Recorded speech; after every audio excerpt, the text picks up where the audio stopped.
Welcome to the Pulpit Discussion. This is a Christian platform where we discuss topics that will enrich your faith and strengthen you in your Christian journey of life. Life is a long journey. Not everybody will go with you from the beginning of the journey to the end. The only way you can get that out of them is that you let the past go. Oh, I love love. What are the new ways that I can love my wife or love my husband? Yes. No, I'm not saying Join your host, Lady Dora, listen every Monday on YouTube or Facebook at the Pulpit Media as we delve into the Word of God and have meaningful conversations concerning life and faith on the Pulpit Discussion.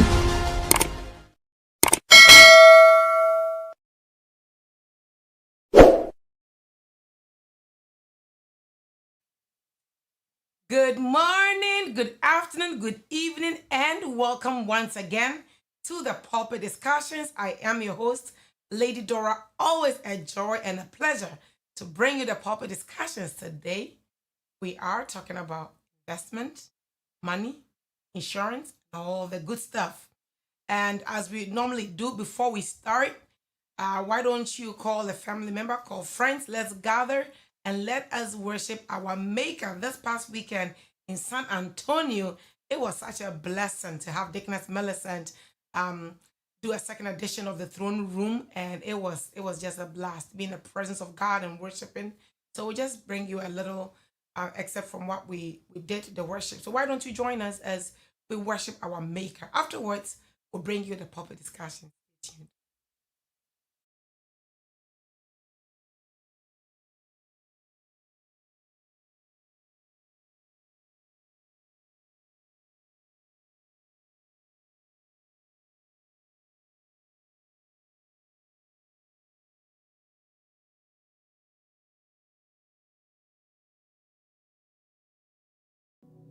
Oh, Jesus. Oh, Jesus. Your name is powerful. Oh, Jesus. Your name is glorious. Oh, Jesus. Oh, Jesus. Oh, Jesus. Your name is powerful. Oh, Jesus. Your name is glorious. Oh, Jesus. Oh, Jesus. Oh, Jesus. Your name is powerful. Oh, Jesus. Your name is glorious. Oh, Jesus. Oh, Jesus. Oh, Jesus. Oh, Jesus. Your name is powerful. Oh, Jesus. Your name is glorious. Oh, Jesus. Your name is powerful. That name is first in this world. You are glorious and faithful in all your ways. Your name is powerful. That name is first in this world. You are glorious and faithful in all your ways. Oh,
are the pillar that holds my life.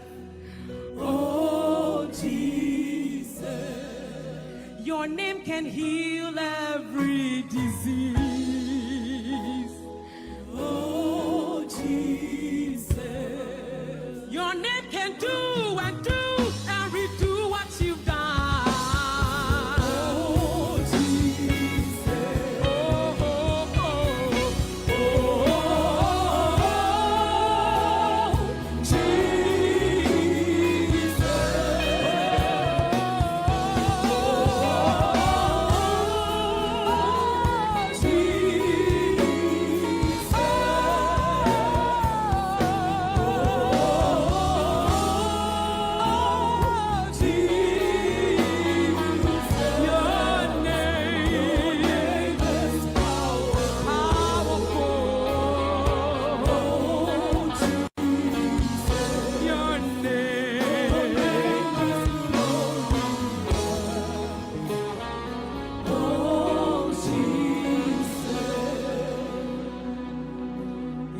Different ways I have tasted of your power.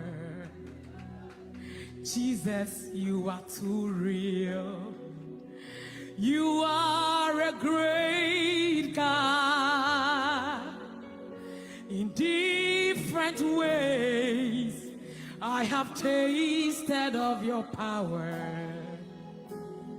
Jesus, you are too real.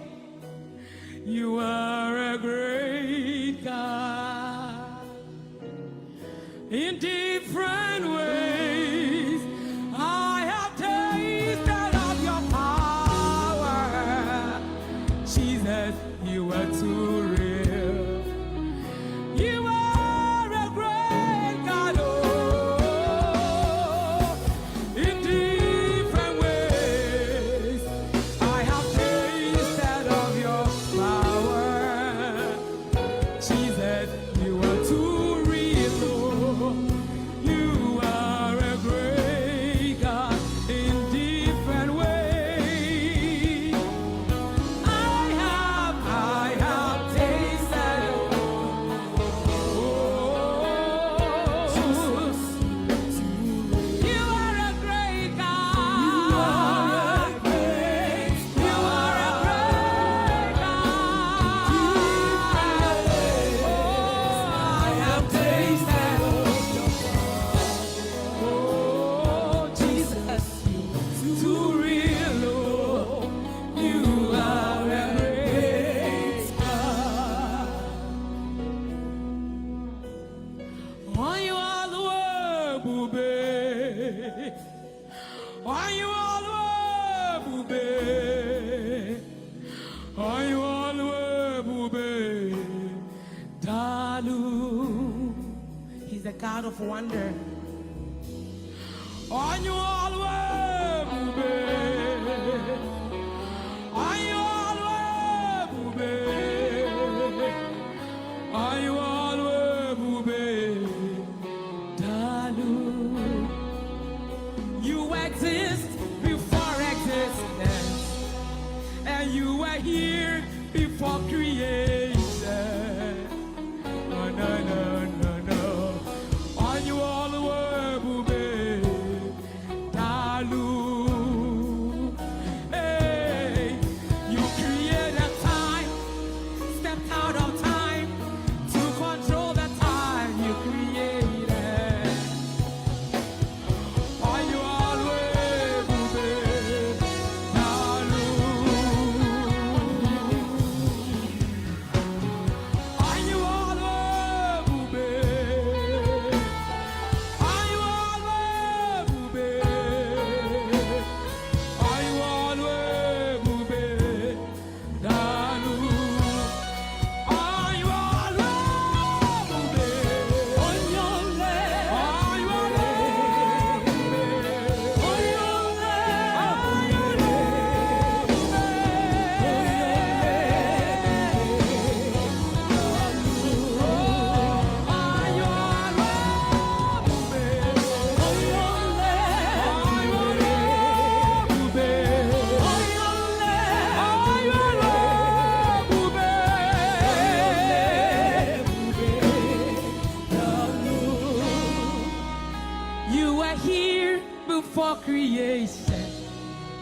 and you exist before time.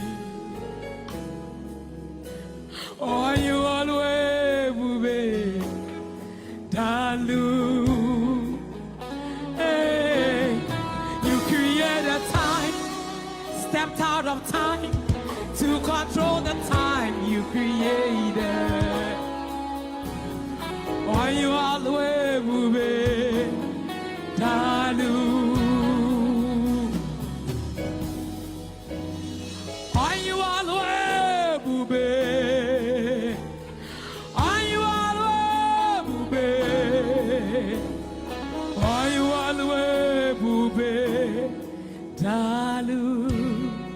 How many of us believe that we will live to declare the good work of the Lord?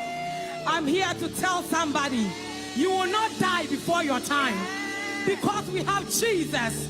Oh, because we have Jesus, we are not afraid of what man can do because we will not die before our time. Amen.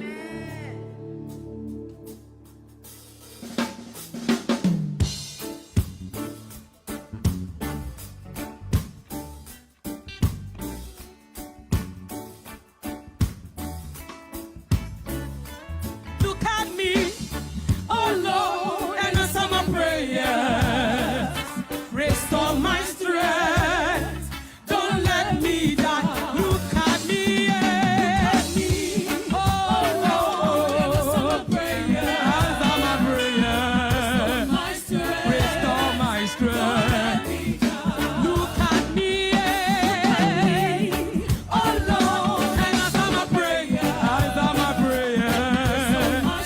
Restore my strength. Oh Lord, my God, answer my prayers, restore my strength, don't let me die. Father, you are the way of life. Whoever comes in by you will be saved. Look at me, yeah, yeah, yeah. Oh Lord, and answer my prayer, answer my prayer. Restore my strength. Oh, look at me, yeah. Oh Lord, and answer my prayer, answer my prayer. Restore my strength. Don't let me die. What am I supposed to do, yeah?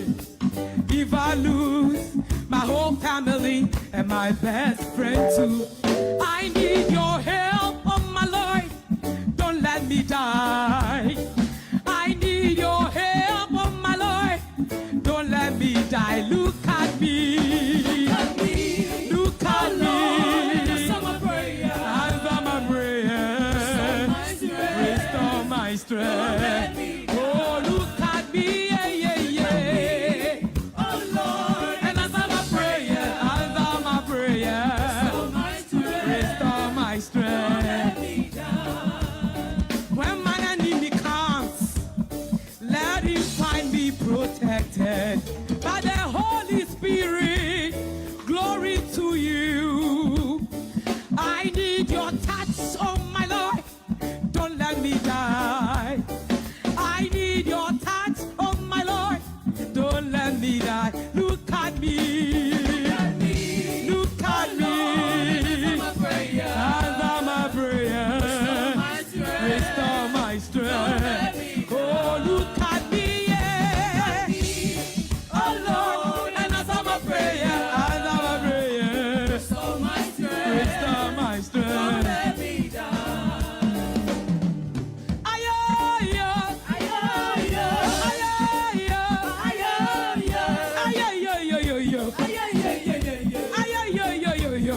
ayo, yo, yo, yo. Look at me, oh Lord, and answer my prayer. Restore my strength. Don't let me. Oh, look at me, oh Lord, and answer my prayer. Answer my prayer. Restore my strength.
morning, good afternoon, good evening, and welcome once again to the Pulpit Discussions. I am your host, Lady Dora. Always a joy and a pleasure to bring you the Pulpit Discussions. Today, we are going to be talking about another important topic, and I would humbly ask that you get ready, invite friends, invite family members. Let us join together. This is very, very important. As you all know, in the Bible, God told Hezekiah to put his house in order because he was nearing the end. One day we'll all get to that crossroad. And the question is, what becomes of your family when you are gone? Yes, you can be selfish and say, I don't care, I'm out of here. However, there are some benefits as well, even when you are alive. And it's very important as believers that we get to know all these things. So I have with me here in the studio one fine gentleman of God who is going to talk to us about investments and insurance, even as a believer, not to just say that I am so spiritual and so I don't care about, what happens. Very, very important. So I have with me here, and I want to read his biography is quite long, so give me a sec here and let me read it to you. He has achieved a lot. So Deacon Henne is Isaac Henne. He is a devoted deacon with the Church of Pentecost, PIWC San Antonio Military Base District. I did not say this. He said this. He is a husband of one wife, but I really love that. And married to the love of his life, and Auntie and also he's a proud father, a U.S. Navy veteran. Thank you so much for your service, sir. And with over 80 years of honorable service to the nation. If you have your freedom, thank a veteran or thank a soldier. And his career journey is both is diverse and impactful. He served as a teacher, as a military service member, and he's a skilled X-ray and CT technologist. Today, he continues his passion for service as a licensed financial professional, holding license in all 50 states, where he helps families and individuals build financial security and lasting legacies. So the good thing is that he's not just based here in Texas, he's all over the United States. So we are very, very happy to have you in here, Deacon Kenneth. Welcome to the Pulpit Discussions. Thank you. All right. So I know I just shared a brief biography, but if you can tell us who you are and what you are into. Thank you very much. So thank you very much for the opportunity. I don't take this lightly, and I'm very, very happy to just move all the way from San Antonio to come and join you guys here in the studio, the big studios. So I don't take this lightly. I really want to come. So I just want to say thank you to God for how far He brought us. It's been a journey, but God has been faithful to us. I just want to thank my wife, Patricia. I'm Patricia. I like that. And then my children also, I just want to thank them for being there. The journey has been long, but they are there with us. And then now, finally, I just want to thank you and Pastor for giving me this opportunity. There are about 1,001 people out there that we could have invited anybody, but you extended the opportunity to me. Yeah, so just a little bit about me, as you said. I think you read everything about me. There's nothing more to add to that. Born and raised in Ghana. Started my journey as a teacher.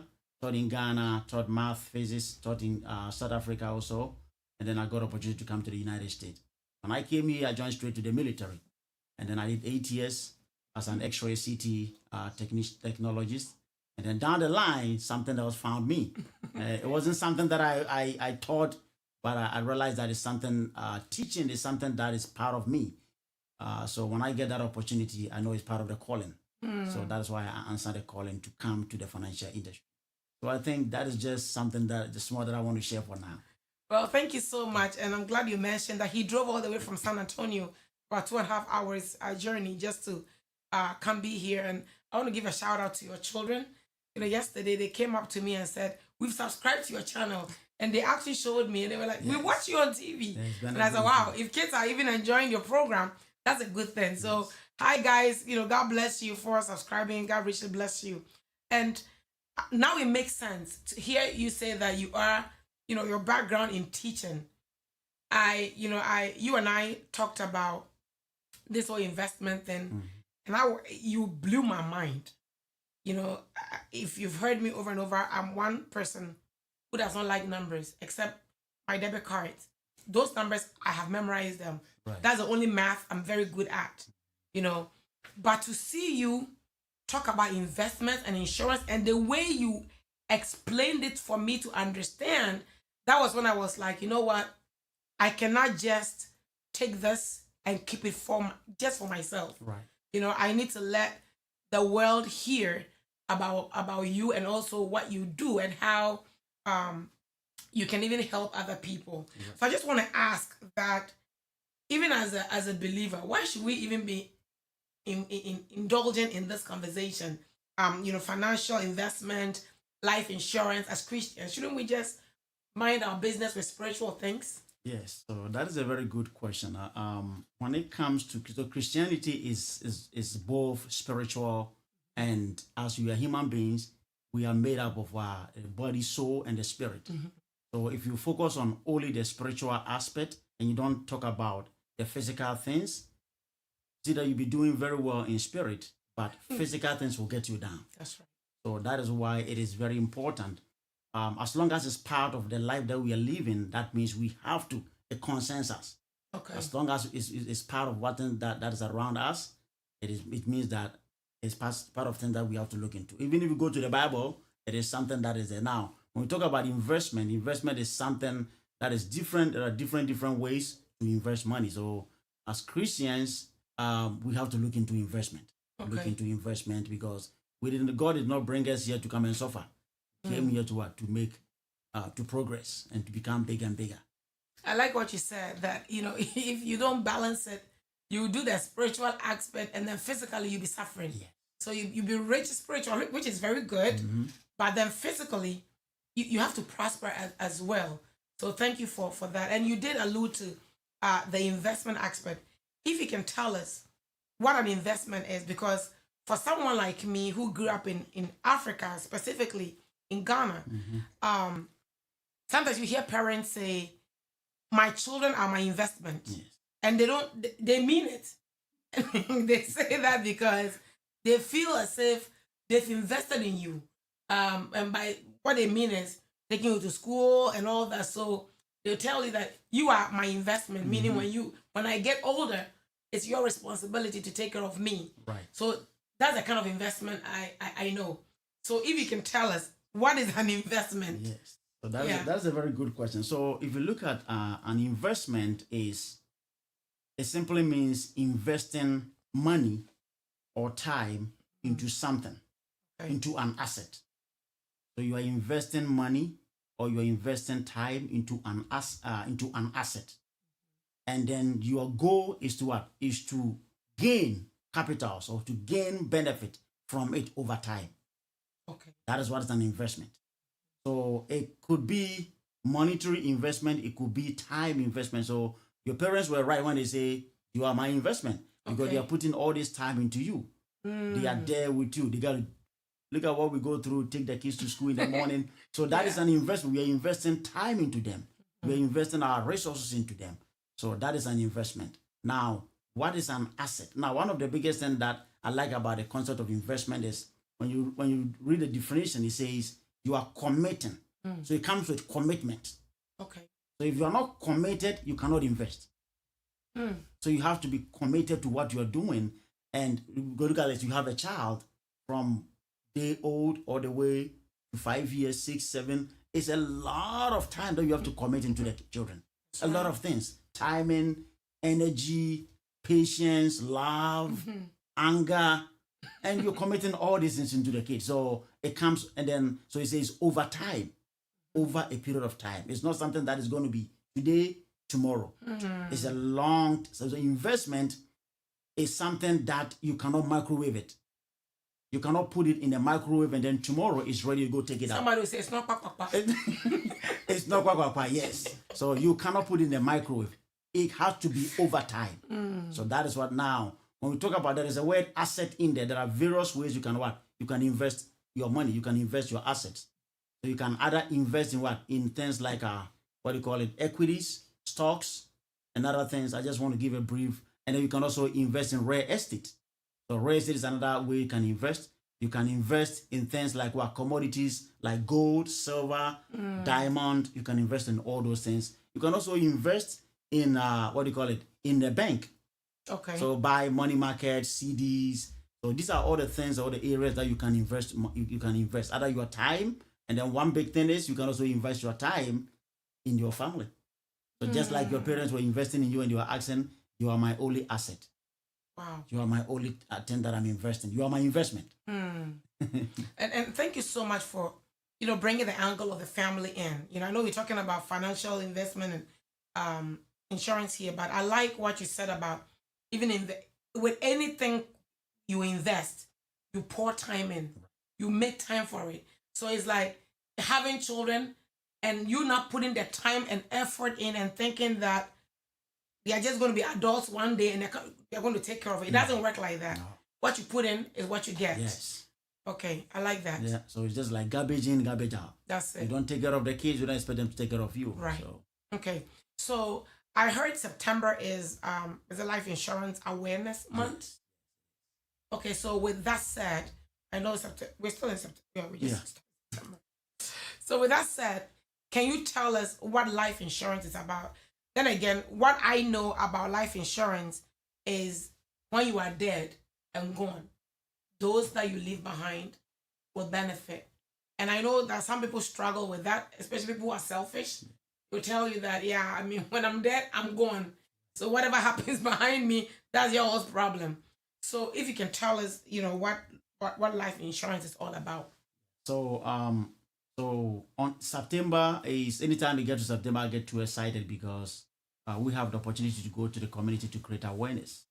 And the whole of 12 months, we have just 1 month that is okay, this is life insurance awareness month, or basically insurance awareness month. And I really love it because it gives us the opportunity to talk about something that is not talked about in our community. So life insurance, insurance simply is a way of transferring risk from yourself and give it to a company that have enough assets to hold you when something should happen to you. So insurance is a way of transferring risk, a risk that can come to you. Okay. You transfer that risk to a company, a financial institution that has enough asset that will be able to hold you, that will be able to come in and help you in case something happens to you. For example, if you buy a house, you put insurance on it. Right. In case the house get burned down, or there is a flood, or the roof get breaking down because of tornado or anything, the insurance company will come in and fix it for you. We bought a house for maybe $700,000. If the house have to burn down today, you won't be able to pay it off. You don't have that money. Not many people have $700,000 saved to pay off the house. So they transfer the risk to an insurance company that will say, okay, I will assume this risk. If something should happen to you, I will come in and help. So that is the concept of insurance. It's been around for years. Even in the time of slavery, insurance was there. Oh, okay. So, but they were doing it in different ways.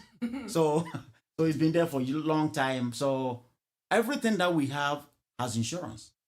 Then the life. So life insurance simply means you put in insurance on your life. That's what it's called, life insurance. Okay. So I want you to go into the various types of insurance because, like I said, someone would say the life insurance I know is once you have to die first. Otherwise, so maybe talk about the benefits or the types of insurance. Right. Is there only life insurance or is there insurance that I can benefit whilst I'm alive? Right. So that's a good question. So when you go in, that is one of the biggest things that our community do not want to hear about life insurance. Because one thing that I've learned is anything that we don't understand, we hate it. That's right. So we hate something that we don't understand. So I hated it when I came to America. I didn't want to hear anything about it. But when I started reading, when I started learning more, and I get to understand that if I have family, and if I can pay insurance on the car, and I can pay insurance on the house, I can pay insurance on the microwave, And I think I was like, wait, a microwave has insurance, but I don't have insurance. So now, bringing it to the question that you asked, so the type of life insurance, there is basically two types of life insurance. There's two. So the first one is what is called the permanent type of life insurance, and then we have what is called the temporal. The temporal. So permanent is going to be there until you die. The temporal is going to be there for a short period of time. Like 20, Maybe 30 years. Yes, so 20, 30 years you buy it. Every insurance is there for a purpose. You just have to sit down and evaluate the reason why you are getting that insurance. Why do you want to get it? Do you want to get it for a short period of time, or do you want to get it for a longer period of time? As long as you live, as long as you are alive, as long as you are breathing, you have life insurance. So that's what you have. It comes with individual, and then you'll be able to understand all the types, and then you will be able to choose which one is going to work better, what fit you and your family's what dynamics. And then life insurance. So when it comes, normally I just tell my client, I tell them, hey, when it comes to life insurance, we have a life insurance and we have a death insurance. Hey. Yes. So we have a life insurance and we have a death insurance. So a life insurance put lives into you, and it put lives into your family. It put lives into your children and everybody. What that simply means is that with a life insurance, you don't have to die before you use the money. So whilst you are alive, that's what it's called life insurance. You are alive. You'll be able to leverage that money whilst you're alive. Now, the death insurance is the one that comes in when the person passed away. Then the money goes to what? To the family. So there is one that is for life. There is one that is for death. So if you are not aware, and then you have the one that is always pays out when you die, then you have the death insurance. How can a person know the difference? Because I know recently we are hearing IUL, this is the first time I'm hearing the death, the death insurance thing. Right. Because normally, like I said, what I knew before was that life insurance, it kicks in only when you are dead. But they never call it death insurance. You get what I'm saying? Yes. So how would a person know that this is what I should get, which comes with living benefits? Yes. So that is why number one reason why I came to the industry is because when I heard the information in 2021, and I realized the number of people in our community that are missing out of this information. So there is a misinformation and there is lack of information. So the number of people, the percentage of the people in our community that are lacking the information, and then the percentage of people that are misinformed. That is the reason why I said, you know what? When it comes to teaching, I have a heart of teaching. I have a heart of what? Sharing information. So I will still be staying in the military, but I'll be doing this on a part-time basis. So I started on a part-time basis. Then 2 years later, I realized it's something that I really love to do because I have a heart of helping the community. So that's why I step away from the military. Now, it all depends on the person that you sit down with and how much knowledge they have and what the person have access to. So if the person, whatever they know is what they tell you. They cannot tell you more than what they know or what they have access to. If they have access to A, B, C, D, they cannot tell you about F and Z. So whatever they have access to or whatever they can give to you, that is what they will share with you. But if you have someone that have an in-depth knowledge and then an agent or someone that have you at heart, someone that is not working because of their commission, they are working because of the mission. Hi, I like that. Someone who's not working because of the commission, but they're working because of your mission. Because of your mission. So they have your mission at heart. They will come in and share all the options with you. This is a life insurance. This is a death insurance. This one has living benefit. This one does not have living benefit. This one does this. This one cannot do this. And then they share everything with you. And then you sit down, you make your own decision. Okay, so I want you to share with our viewers. Let's look at the benefits of the death insurance and the benefits of the life insurance. Okay, so that's a good question. So when it comes to, let me start by saying this. When it comes to insurance is not for everybody. Insurance is not for everybody. Insurance is not a religion. Insurance is not a political party. You don't have to like it. Insurance is only for individuals who love themselves. Number one, they love themselves. Number one, they love their family. Number one, they want to protect. Number two, they want to protect what they earn. Number three, they want to protect what they own. And they want to protect what they owe.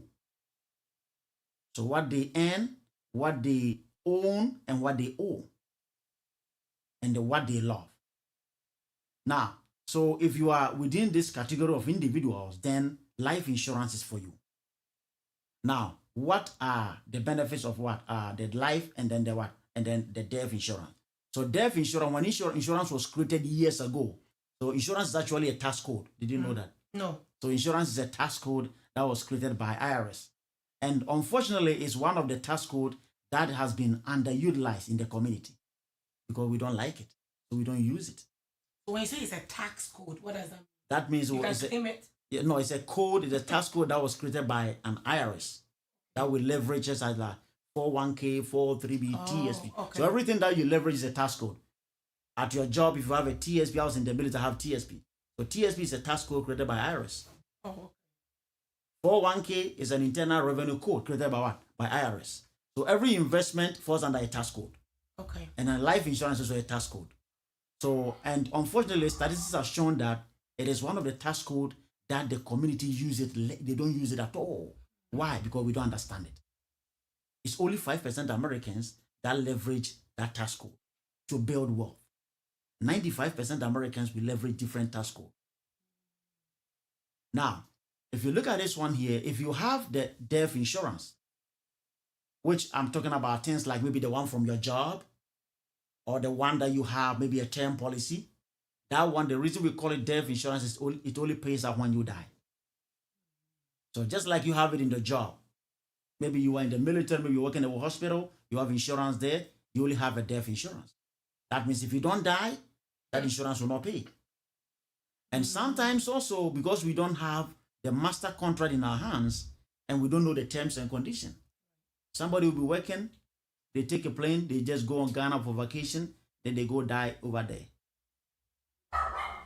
Is the death in line with your job? Did they send you to go to Ghana? Did the job send you to go on that vacation? Maybe not. So how are you going to know they're going to pay that money to your family? That is one of the biggest things. So those are the things that we call a death insurance. And then one of the biggest things that I think about life is in America that we live here, if God forbid you get sick, you still have to pay your mortgage. You still have to pay your car. You still have to pay your credit card and everything. The children still have to eat. But if you get sick and you have a life insurance and you cannot touch it, and you only have to die before it goes to somebody, that is why people get mad. That whilst I'm alive, why is it I cannot leverage this account? I have to die first. But remember, it's a type that is there. And if the person that is doing it for you, if they don't take their time to explain it for you to understand, then you will end up getting the death insurance. Am I saying that is bad? That is not bad. Do I have clients that have it? Of course. But you have to do the work first. Explain it to them. Let them understand, hey, this is the one that you said you want. These are the benefits. This is what they can do. This is what they cannot do. So that you don't keep your expectation here while the thing is already over here. So it all comes down to the information. Now, going to the other side, the life insurance concept. So the life insurance, if I talk about life insurance, I'm talking about the one that you can leverage it whilst you're alive. Leverage it in what ways? Leverage it in what ways? Another way is that you can go and take money from that account whilst you're alive. Just like you having a savings account. You can go and take money from it. Just like you having a 401k, an IRA, or anything, you can go and take money from it, either a loan or a withdrawal. So that is you being able to access money. Let's say you have a child. The child is about to go to college and you have a life insurance. You'll be able to leverage that life insurance for the child to for the child to pay for their college. That is what is called life insurance. You are alive, the child is alive, and they're using the money. Now, you can use it also for what? For retirement. Maybe you want the money to go put down as a down payment for your house. You can do that. Or you want to go and invest money in another project or maybe some stocks. You can put some money from your life insurance and put it in there. So you are alive and you leverage it. Now, the other side that makes it more life is when sickness comes in. When you get sick, sickness is not a matter of if, it's a matter of when. Sickness is not a matter of if, it's a matter of when. So anytime I tell my wife, when I get sick, because I know it's coming, it's not here yet. It is coming. You get older. Yes, it's on the way coming. Every day we get people diagnosed with cancer, stroke. People are getting kidney diseases and other things. Do you know that we get this disease because of we are working too much? We are working too much, overworking, and you get sick. But look at this. When you are working at a job, they pay you for working. But when you get sick, do you get paid? I mean, some people get paid. Depending on the job they have. Right, they get paid disability. Yeah, that is another topic to talk about. So one of the biggest thing is if you have a life insurance, it put lives into you. When you are alive, when you get sick, you don't have to worry about how is the bills going to get paid. How am I going to contain this mortgage, and how am I going to provide for the family? You get money from that life insurance. It's called OPM, other people's money. So the concept is called OPM, use other people's money. If you want to build wealth in America, you have to use other people's money. This is how the wealthy people do. When they become sick, they become rich. When they become disabled, they become rich. When they pass away, their family becomes rich. But when you come to the Christian community, when somebody gets sick, the family is going down. When somebody becomes disabled, the family is going down. And when somebody passed away, it's online begging. So this is what the Christian community we have to understand. Wow. Ooh. God help us. Let us know where you're watching us from. If you have a question, please put it in the chat room and I will definitely address it. I'm not in a rush with this topic. If you're not able to finish, we'll definitely come back to it. Hopefully we will finish, but if not, we'll come back to it. Before I take comments, I want to ask you a question about the death insurance, and then I'll come back to the life. So looking at the temp, right? So I know that it's temporal. So some will get it for like 20 years, 30 years. And when you were younger, because I remember my dad told me that when he was younger, right? He used to say, hey, if God will only let him grow up to like 30 years or 40, how he'll be so happy and then he can die. Because in his mind, 40 years or 30 years was very far away. Mm-hmm.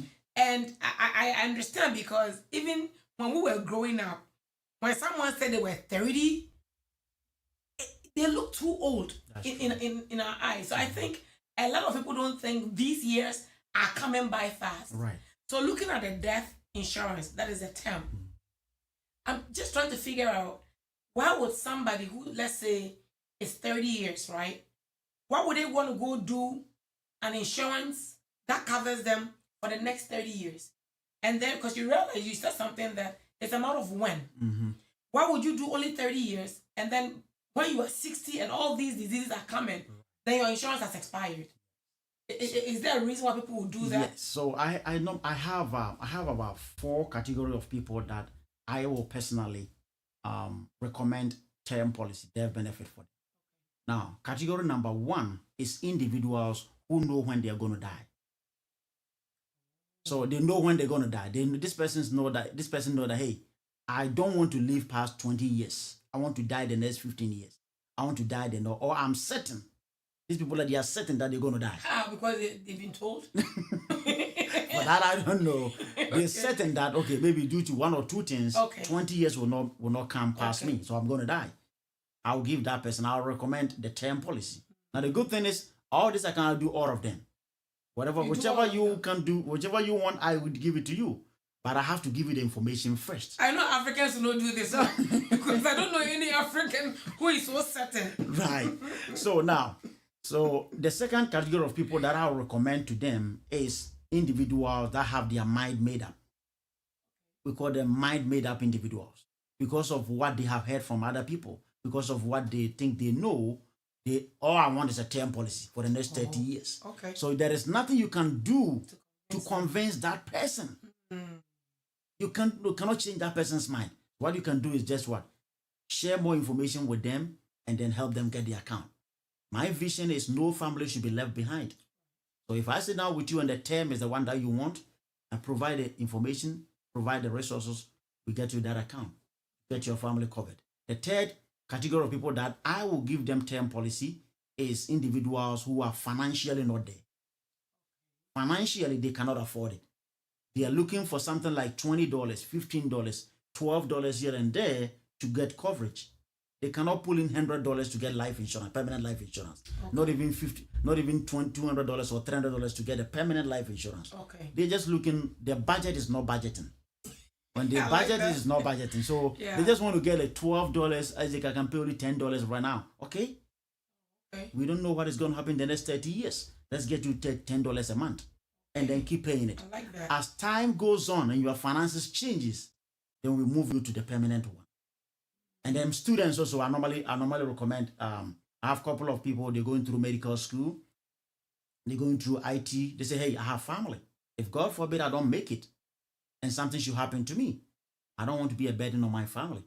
So just give me a term policy for now. And then as I'm going through medical school, I'm going through this training. Once I'm done with it, we convert it to the permanent one. Now, I just want to say this last thing. You were talking about, we think 30 years. If you look at it right now, 30 years is a long time. It sounds like it. It sounds like it. But by the time you realize, it's here. if I look down when we were born, those days we were playing at the back of the house. We were playing in the sand. It looks like it's almost 40 years now. 40 years now.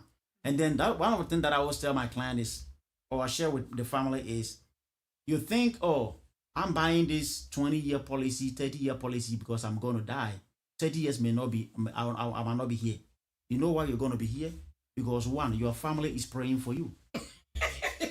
So you see, all the family, all the people that you support them in Africa, they are all praying for you.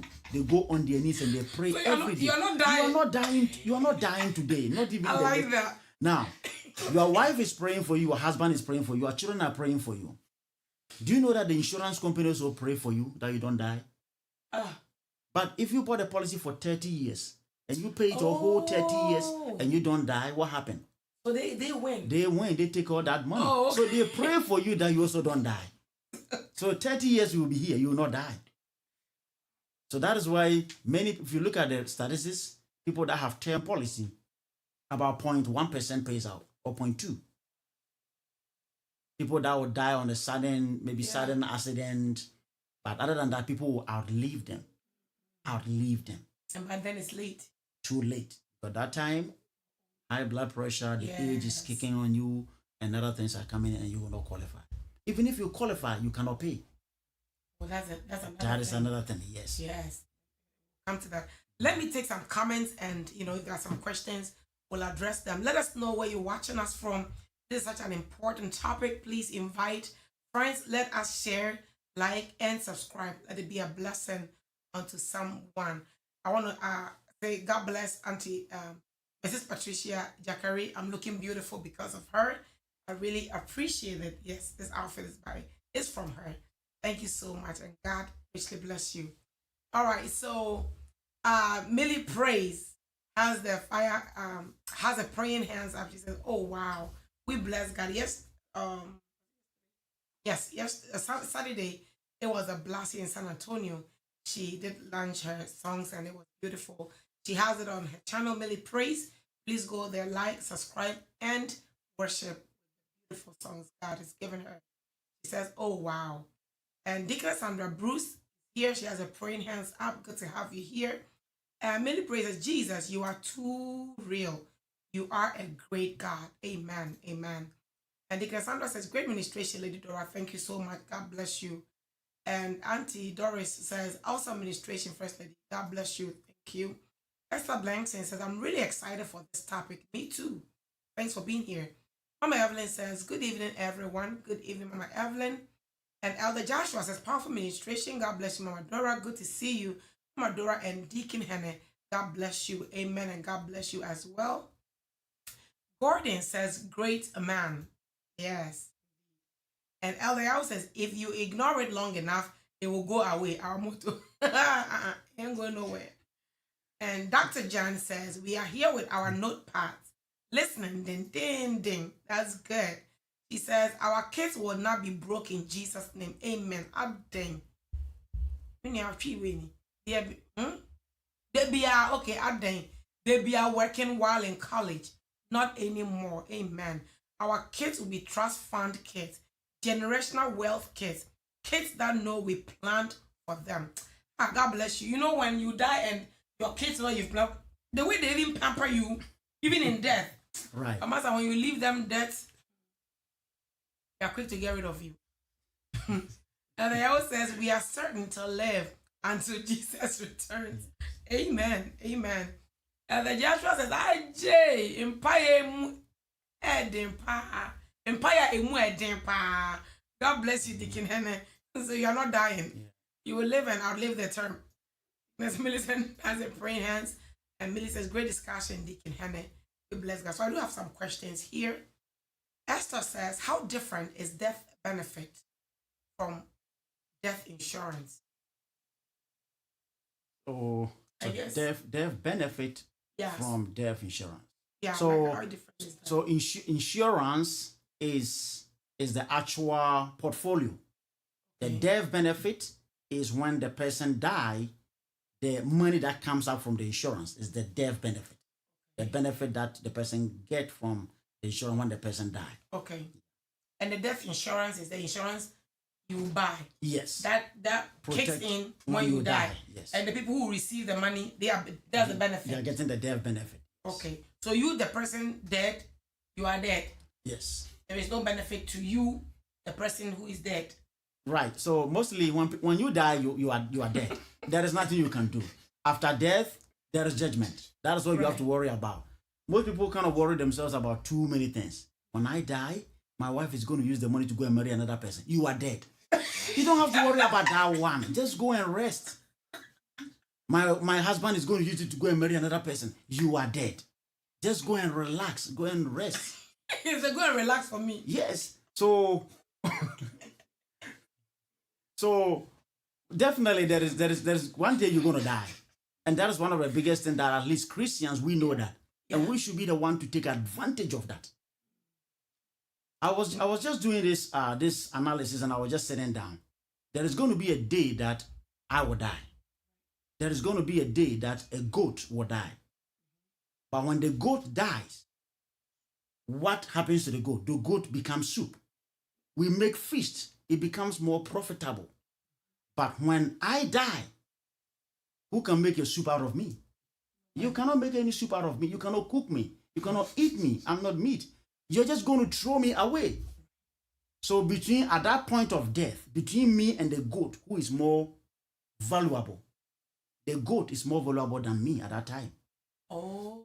So when you passed away and you are not leaving generational wealth behind, you are not leaving legacy behind. It's almost like the goat cries more. Oh. Hey.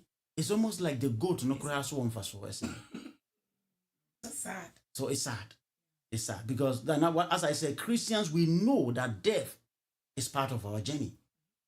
So we have to plan. It's in the Bible.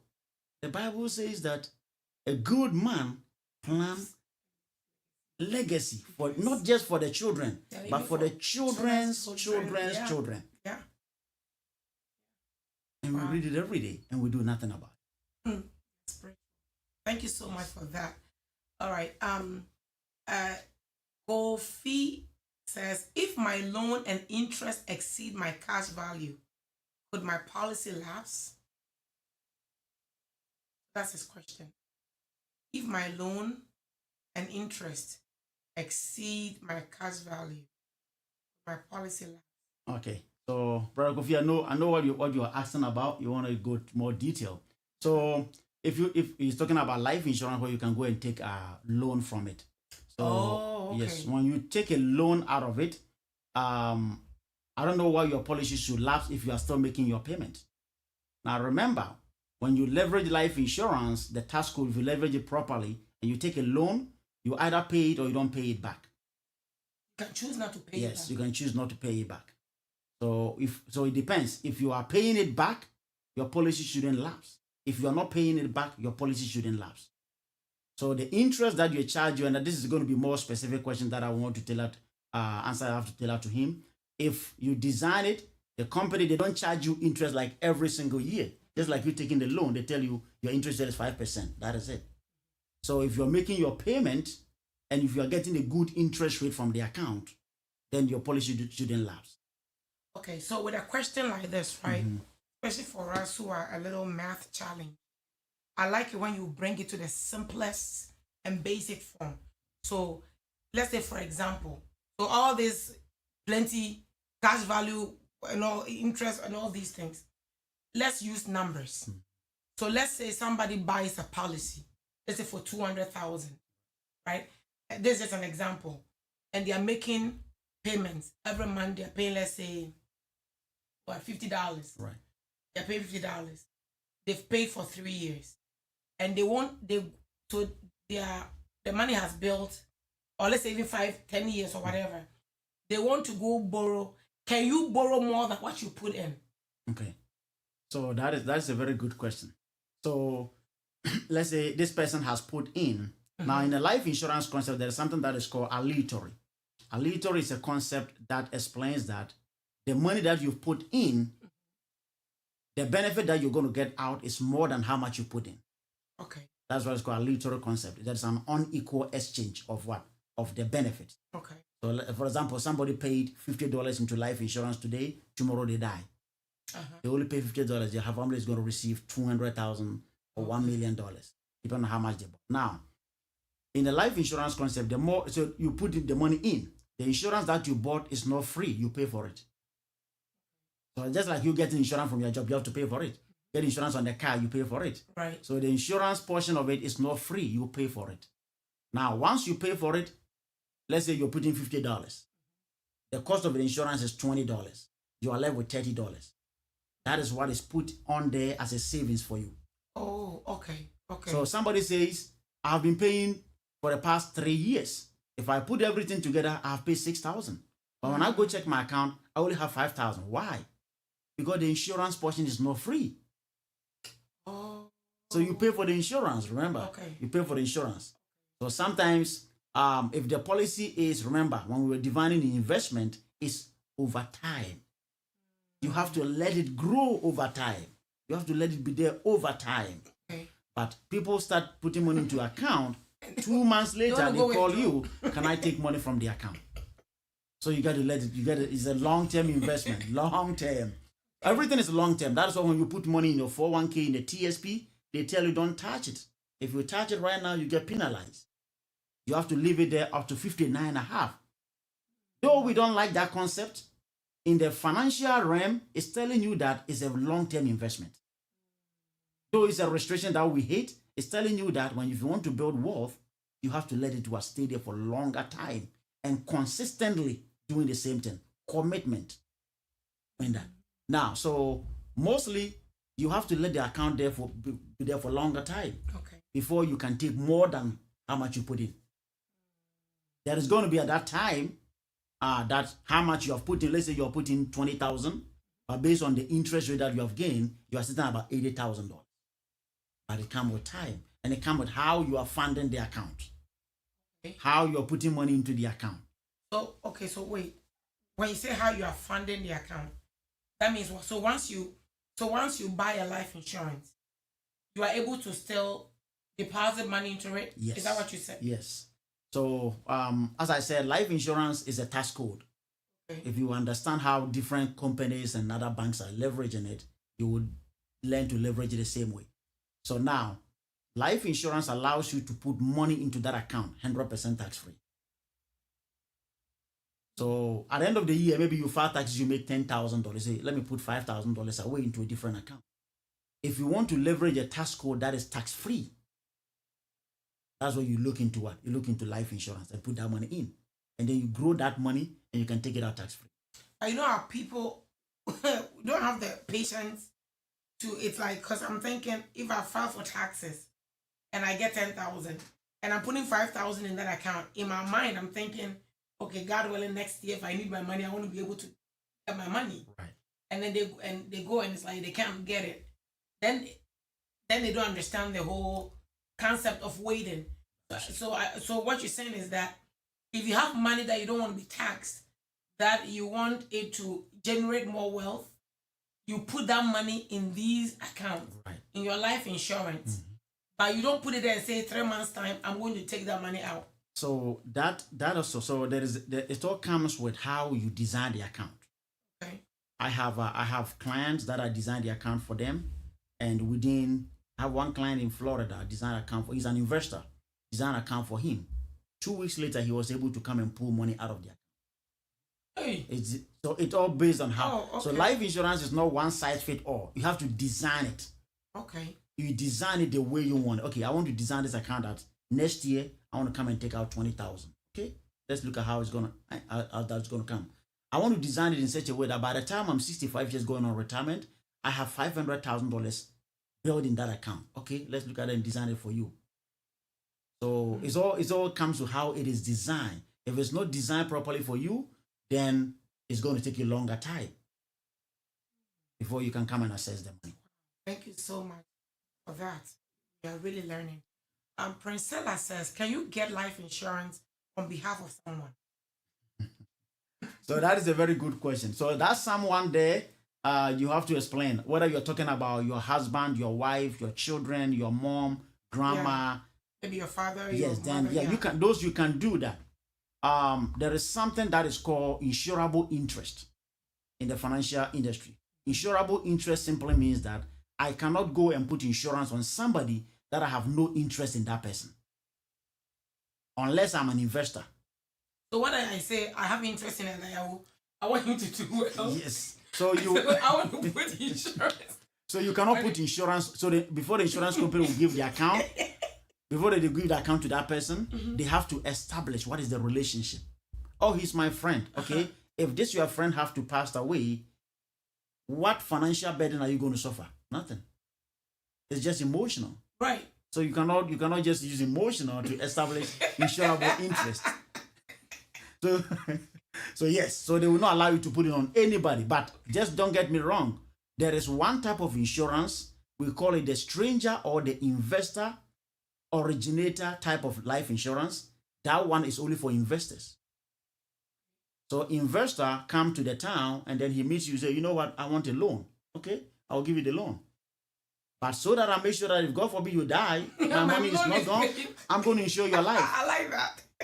So life insurance is an investment. People, they use it in different ways. Okay. But the moment we talk about life insurance, our mind is going to die and die and die. But it's used for different purposes. Different reasons for life insurance.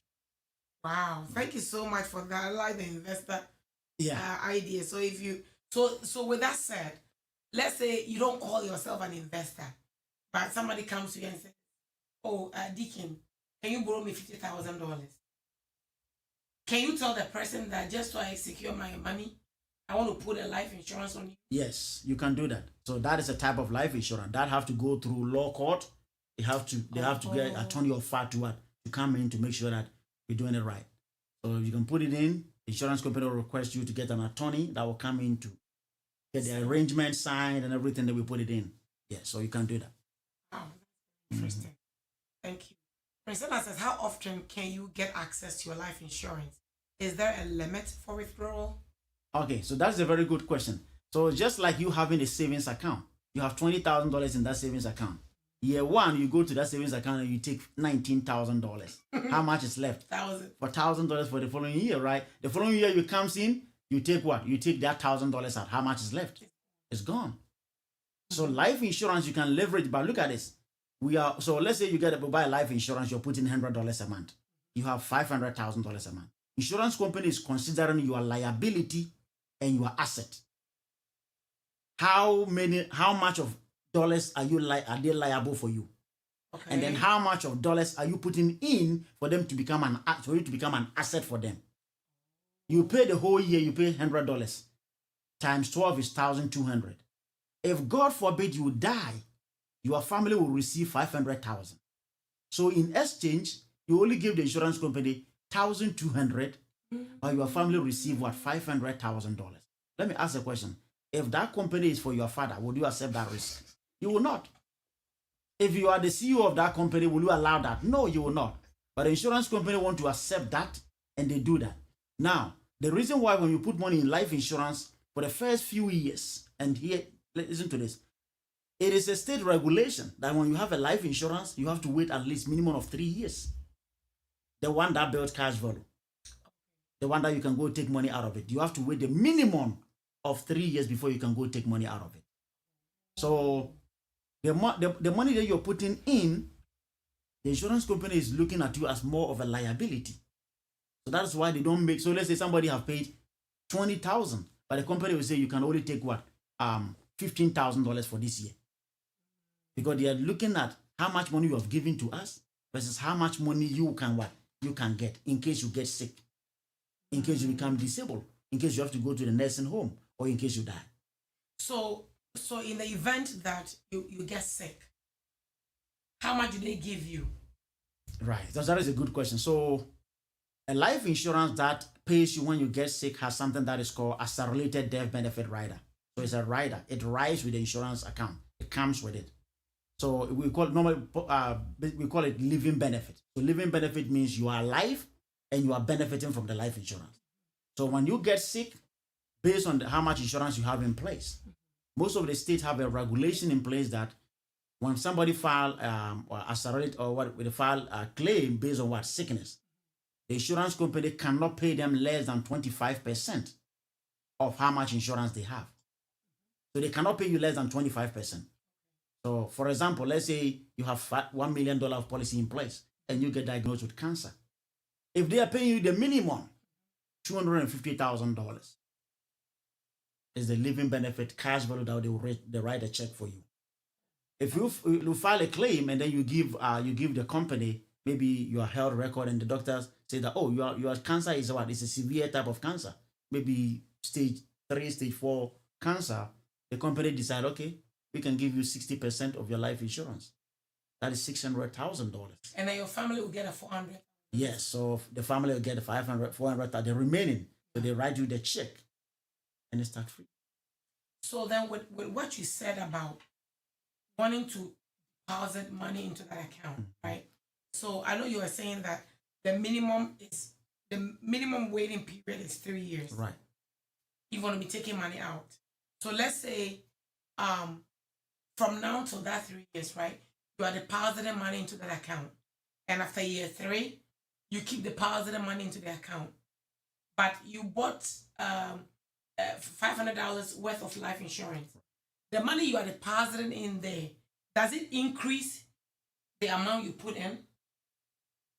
Does it increase the insurance? Yes. Okay, so the concept of life insurance as the permanent insurance that has cash value has two buckets. When you open that account, it has two buckets. The first bucket is the life insurance bucket. So that is when the person die or they get sick, they leverage that money. That is where OPM comes from, other people's money. That money is not your money. Right. The insurance company say, you have bought $1 million. That $1 million that you see in your account is not for you. It's for the life insurance. So when you get sick and you get money out of that, that is not your money. Okay. It is the money that you are paying for from the life insurance. Right. So that's why the other people concept comes in. Now, the other bucket is what is called the savings bucket. Right. Okay. Yes. So the savings bucket is whatever is not going towards the life insurance is coming towards your savings bucket. So the one that you are dumping in every year, it doesn't go towards the life insurance. It comes towards your savings. So if you dump in $20,000, it's not going to go to the life insurance. You have to go to your savings side. And that comes with interest. And that comes with interest. Yes. That comes with interest. So anytime you put money into your life insurance, it doesn't go to the life insurance. Because remember, you're making your monthly payment. It's taking care of the life insurance already. So whatever payment you put in, it goes to your savings bucket. And that's why it allows you to take that money out anytime. And that way you don't have to wait 3 years. No, as I said, it all depends on, you can design a policy, somebody can take money out the next week. I have one guy from Panama. I designed a policy, he retired from Air Force. Designed a policy for him. Within a matter of 2 weeks, he was able to go take money. Mother passed away, have to go. Wow, I'm so glad that you are sharing this, and I pray that people listening will take this very seriously, because as you know, most of us, I should say, depend on our checking account and savings and account, and by the end of the year, you see that the banks will sometimes just put like $5 or $2, and you're like, what? My money is just sitting here and being wasted, Right. When you can invest it in something else. So thank you for that. So before we take the next, let me say this. So when it comes to investment, if you read somewhere in Ecclesiastes, it says that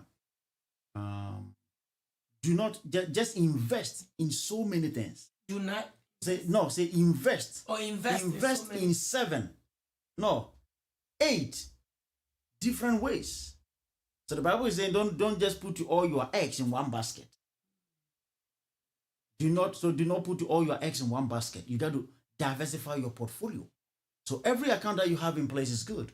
And I can guarantee you, whatever account you have in place, I have it. Whatever account you have, I also have it. Maybe you have a 401k, you have a TSP, you have stocks, you have Bitcoin, maybe you have crypto, you have savings account. I have it all. So the name of the game is to diversify your portfolio, because you never know where you're going to end up cashing that. So all the account that you have in place, they're great, but life insurance is one of the biggest things that the community don't like to talk about. And that is why it's very hard for us to build generational wealth. Generational wealth. You know that in last year, I was involved in an accident. I think it was October last year. And then after that accident, I sat down and I was thinking about life. And I was like, wait, if God forbid I didn't make it in this accident, what will I leave behind for the next generation? I went to all my financial portfolios, my stocks, my 401k. When I put everything together, it was less than 100,000. Like, wait, so he would have died in this accident. I was just leaving less than $100,000 for my wife, with a house close to over $500,000 not paid off. Yes, so those are the things that you think about and say, no. I got to get something in place. Got to get something in. So this is, we talk about life insurance. If you go and Google banks that are investing money in life insurance, it's going to blow your mind. Banks. The banks are investing in life insurance. For who? For them. For themselves. For the bank? No, yes, for themselves. Companies. Companies. So we call it bank-owned life insurance. And then we have corporate-owned life insurance. So corporate, such as Starbucks, Office Depot, Verizon, Comcast. So when you say they are investing in life, they are buying it for their employees? No, the company itself, the money that they make, they put that money in life insurance. Now, let me share with you the reason why banks put money in life insurance. I'll talk about it. But so let's look at it. Let's say I'm going to Ghana, and then I came to you and said, Mommy, I'm going. I have $20,000. Can you take it, hold it, and keep it for me? When I come back, I will come and collect it. There's a story like that in the Bible. Now, as soon as I left, you said, wow, Brother Isaac, he just gave me $20,000. Let me go and invest this money, so that by the time he comes, I will make some profit out of it. That profit is not for me. You just want, and when I come back, I'm just going to collect my $20,000. Can you go and gamble that $20,000 that I gave you? I wouldn't want to do it. Okay. Why? Because if you gamble that money, you can lose it. The same concept is what we do with the banks.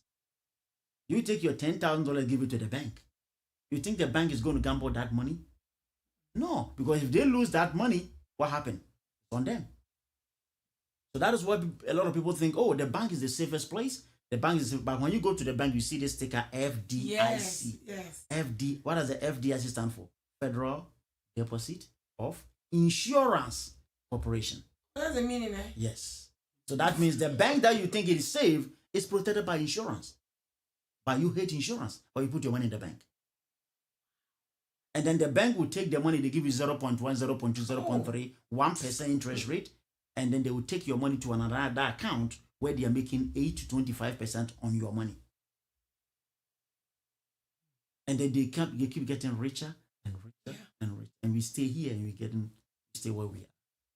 So it's a concept. You have to understand it. Remember, whatever you're doing is pretty good. It's awesome. But you have to look at different options. Thank you so much. Before I take the next question, I knew we're going to be with questions. Before I take this one, I just want to ask, because of the example you gave. By the way, when you had the accident, did they pay? Did you take money out or you didn't get? Oh yeah. So the most important. So no. So my life insurance didn't pay for the accident, but the car has insurance. Right. So the car got totaled. The car was replaced by the insurance company. Everything that needs to be get out of it, we get out of it.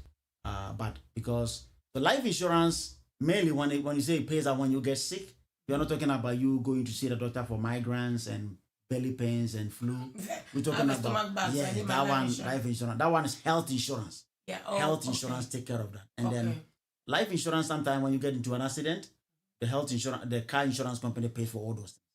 Somebody go so to you hospital. didn't have to touch so I didn't have to touch it. But it's it's life insurance that pays for sickness, talking about catastrophic illness. Right. Things that can come into your life and shatter all your dreams. Yes. That's what life insurance comes in. Okay, so you gave an example. You were talking about, God forbid, if the worst had happened, you would have ended up living even less than 100,000 when your house is, let's say, almost 500,000. Right. So I want you to speak to that. If I'm buying life insurance, and let's say the home I live in is $500,000, and I buy life insurance for $500,000, do you think it's enough?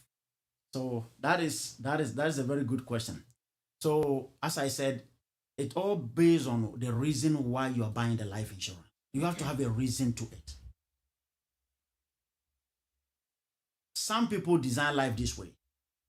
They want to leave legacy behind. I have this concept. If you don't take anything from me today, just take this one. If you don't become a millionaire, have a mindset that millionaires will come out of you one day. If you miss it, if you miss the opportunity to become a millionaire, don't be greedy.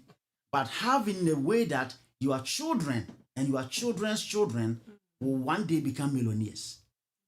Now, so if I'm buying a house, so if I buy a house for 500,000 and I get life insurance for 500,000, if God forbid I passed away within that 30 years of the payment of the house, and I passed away, that 500,000 comes in, and then they can pay the house off. Right. But if we use that 500,000 to pay the house off, now what else is left? Nothing. How is the family going to live? You know, most of the time in the family we have one person that is the breadwinner. God, in His infinite wisdom, picks somebody, one person in the family that's going to be. It's always like that. Yes, I can attest to that. Yeah. There is always one person in the family that is the pillar for the family. What happens if that pillar is gone? Now, I don't just think about people that are here in America. I'm thinking about the bigger vision. People that are in Africa that depends on me, that are looking up to me to pay their school fees, that are looking up to me to get their daily bread. If God forbid you are not there, how is life going to look like for all those people? That is why life insurance comes in. So what I normally tell my client, if you have a house, there are two things. You buy your permanent life insurance to build your legacy. So permanent one, that is for you and your family. And if you have the ability, don't just buy one, buy two, buy three, buy 4, 5, 6, 7. Yes, different life insurance. That is for someone that has a vision of building wealth. Do you know that the only way to print money in America without going to jail is life insurance? You can legally print money. You can print money. Man, you are the way you are gingering me. I feel like just jumping into Elder Frimpong's pocket and taking all his money out and investing on myself. Yes. So guess what? It's tax-free. It doesn't go through probate. When you pass away, nobody's going to come and worry your family. Everything goes to them. Peace of mind. Peace of mind. When you are dead. When you are dead. And then, so once you are dead and gone, there is peace in the family. There is peace in the family. They always mention your name. Yes. That is the kind of thing that you want to leave behind. Not just memories and pictures on the wall. And then you say, oh, daddy was a very great dad. He took us to the park all the time. But the family is broke. Yeah. So this is what I design with people that have a house. You get your permanent life insurance in place. That you're using that one to build legacy. If the house is $200,000, you're going to get a term policy. A term policy to cover your life for that 30 years. So the house is $200,000. We have a permanent life insurance that we're going to use that one to build legacy. Yes. That one is for legacy. We are not touching that one. Okay. And then I'm going to get a separate life insurance, about $200,000 for the next 30 years. That one is only 30 years. That one is just covering for the mortgage. We call that one mortgage protection insurance. In case something happens to you within that 30 years. I don't want my family to take money from that legacy money to pay for the house. So I have a different insurance in place that if I don't live to see the next 30 years, that money will come out. That money will come and the family will use it to pay off the house and keep the house. But the other insurance that comes in is a chunk money that they're using to build what is called legacy for the next generation. So what if you do that and you end up selling the house? Well, then you close it. So you're just covering yourself. You're just shielding yourself.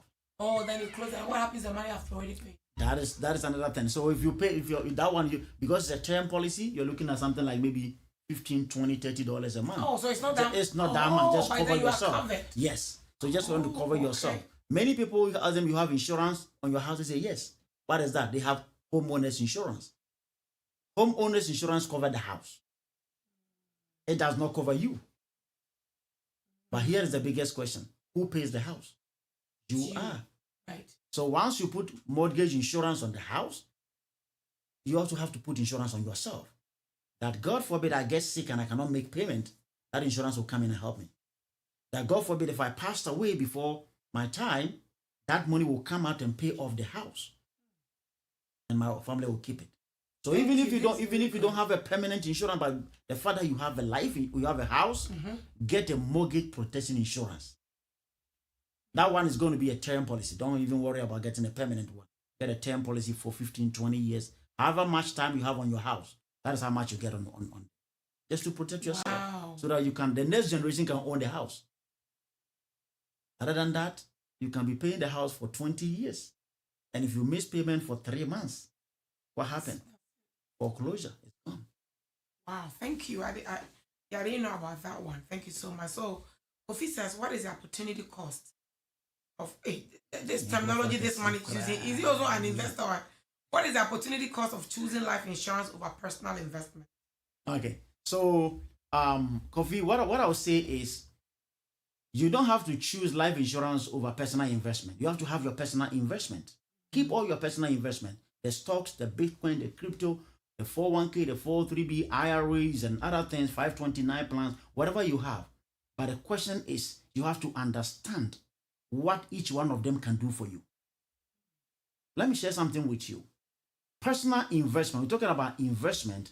The moment you passed away, if your house is not paid off, you know what happened to your investment? It goes to probate.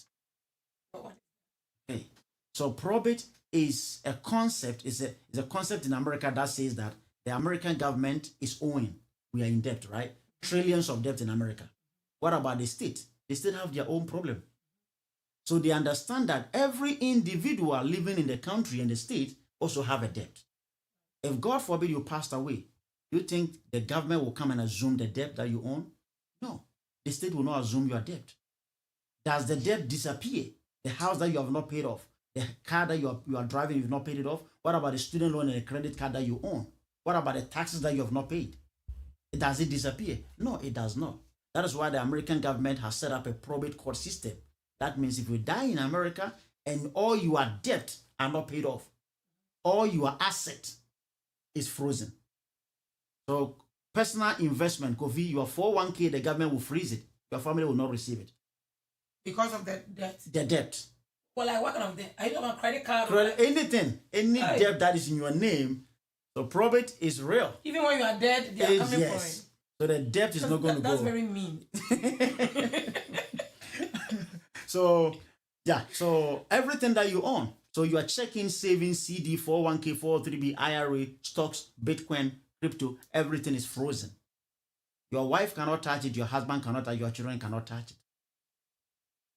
That is how America is. If you don't understand it, now, the only way you can what? You can bypass probate is to have a life insurance in place. That God forbid you passed away, whilst all these assets are going through probate, your life insurance will go straight to your family.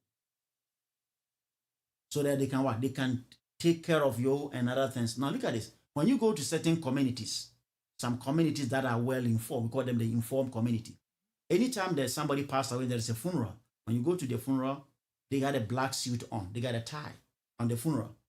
they got a tie on, they got sunglasses on. They're drinking coffee. Yes. But when you go to the other community and you go to their funeral, it's different. Why? Why do they have sunglasses on? They have sunglasses on because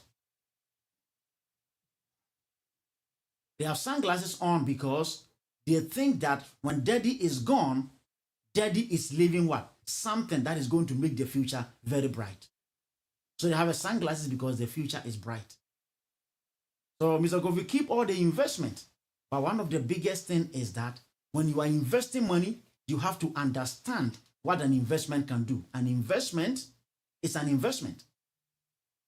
Now, one of the biggest mistakes that we make in the community is that we take an investment and we call it a retirement. We take an investment, we call, oh, I have a retirement. When I ask you, Kofi, what do you have for retirement? You say, oh, I have a 401k, 403b, and other things. No, that is an investment. What is an investment? Investment can go up, investment can come down.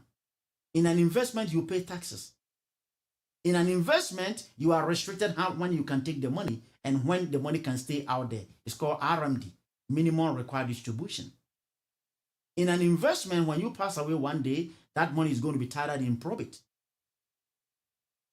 Now, on the flip side of things, in a life insurance, you never lose money. In a life insurance, you never pay taxes. In a life insurance, you don't have restrictions. You don't have to wait 59 and a half or 65 years to go get your money. You can get it anytime based on how you design the policy. In a life insurance, there is no minimum required distribution. That means you can leave that money in life insurance and not touch it for the rest of your life, up to age 100, 120, and the money is still there. IRS will not come and penalize you. In a life insurance, when you pass away one day, it goes to your family. It doesn't go through probate. So that is why you don't have to choose only one portfolio. You have to diversify the portfolio so that one day, whatever happens to you. Now, let me ask this one and then we move on. If God forbid, the reason why the wealthy people are always wealthy is because they have things in place that, God forbid, they get sick. They don't want to go and tap into their savings account. They don't want to go and tap into their 401k and their TSP and their other stocks. So, for example, somebody gets sick, heart attack, stroke, or cancer. The only thing you have, maybe you have your 401k. You've been putting money into that 401k for maybe the past 20 years. You go tap into that money, you go and take care of yourself. When you are done, what are you going to do now? You're going to start all over again. Now, all the wealth that you have built 20 years, one sickness can come in and wipe everything out. But if you have a life insurance in place, you got to keep that wealth. You got to keep that 401k, that savings account, and that life insurance will give you money so that you can keep all your assets and then you can build wealth, build wealth, build wealth. That is why you keep your personal investment and then you keep your life insurance. Wow, thank you so much. So before I take the next question, I want to go back to the mortgage thing. So let's say you have a mortgage and you want to buy the mortgage, whatever it's called, protection, yeah, insurance. Do you buy it? Whose name do you buy it in? Is it under both spouses' name, or? So it's a case by case. Sometimes I sit down with the family and we look at a case by case scenario. So remember, in a family, even if the wife is the one that is bringing all the income to the table, the husband is not working. That doesn't mean the husband is not bringing anything in. Right. Maybe he's the one that is taking care of the kids. Right. So that alone is a lot of work. So if the husband have to die, it is going to bring what? It's going to bring financial stress. Right. Maybe it's the flip side. The husband is bringing it, the wife is staying home, whatever. So if I'm doing a mortgage, I normally look at the person that is making the payment. Okay, whose name is it? It's on whose life? It's on maybe the husband. Okay, let's get insurance on the husband's life for the next 30 years to cover the mortgage. But I have to make sure that at least the wife also have insurance in place. But I'm not doing the mortgage. I'm just putting on the person that is actually making the payment for that mortgage. Because if that person is no more, we're going to have a problem. So that is why that is something that we got to look into. Thank you so much. All right. So the next one is from Kufin Katia. He says insurance companies are praying for, insurance companies are praying for us. The question is, do we want these prayers or not? Yeah, Kofi, you want it. You want it because to me, if you every day we are praying to live longer. Right. My youngest child is 4 years. So just look at this. If I'm praying to God to live longer, to see these kids grow, they start their family, I get grandkids, and they can visit me, grandpa. Yeah. You see, so that's what I'm praying for. But I'm praying to God to give me long life. But when I want to go get life insurance, I buy life insurance for 30 years. And God will be sitting in heaven and looking at me. You're praying for long life. Isaac, you're praying for long life. But you buy life insurance for only 30 years. So sometimes we even confuse God. He doesn't know what to do. He's like, what are these people doing down there? You are praying for longer life, but you go buy life insurance for 20 years or 10 years. What are you telling him? So what are you telling? Now, let me say this then. There is one particular people that are left out. There are people, when it comes to 10 years, 15, 20 years type of insurance, it's for them. They are individuals that they know that in the next few years, 10, 15, 20 years, they're going to have enough asset. They're going to have enough money saved and they don't need daily life insurance. Really? Yes. Maybe they have businesses. He's a doctor, he's an engineer. They make a lot of money. So they are saving more money in the place. Or there are certain businesses that is working for them pretty good. They say, you know what, in the next 15 years, I will not need any insurance. Because they call it self-insured. So if the house have to burn down, they have enough money saved to can pay the house off. They don't care. If their car have to get into an accident, they have enough money to put out of pocket 50,000, pay it to the car company. They're good. If somebody have to get sick in their family, treatment for cancer, we got you. We got money. We'll pay for it. Those individuals, they say, you know what? We are projecting that the next 10 years we're going to be in that position. So right now that we are not there, give us a term policy. But people also do term policy because of that. Yeah. All right, thank you so much. So, Elder Joshua, and my question is in line with what he's asking. That would you recommend Christians who have older parents buy insurance on them? You know, in line with that, I was also thinking about children. You know, because Let's start with the children first. Let's start with the children. Yes. Would you recommend that? You just had a newborn baby. What should I worry about buying insurance on that child? So here is a concept, and then anytime I think about that, it just beat my thinking. In America, everything that is valuable, you have to put insurance on it. Come to think about it, if you go to a BMW right now or Toyota to go buy a car, before you are handed the key to drive that car from that dealership parking lot, you have to have insurance on that car. If you buy a house, before you close everything, sign all the papers, you have to have homeowners insurance on there. Even if you live in an apartment, they want you to put renters insurance on there before they hand you the key. Because everything that is valuable, you need to protect it. Now, let's think about this. Your wife conceived a baby for 9 good months in the belly, thinking about the vomiting and the pain and everything that they go through. Now, it is time for God to deliver the baby to come out. We went to the hospital. The baby is out. We are all happy. Now, it's time for us to bring that baby home. What is required for us to bring that baby home? So, the car seat. The car seat. Thank you very much. So, you require a car seat. Something that as precious as a baby that you cook in your belly for 9 good months. For you to bring that baby from that hospital, you need a car seat. But for you to bring that car, $20,000 car, you need to put insurance on that car. Now, because the system, there are some things that is given to, remember, God has given us our will.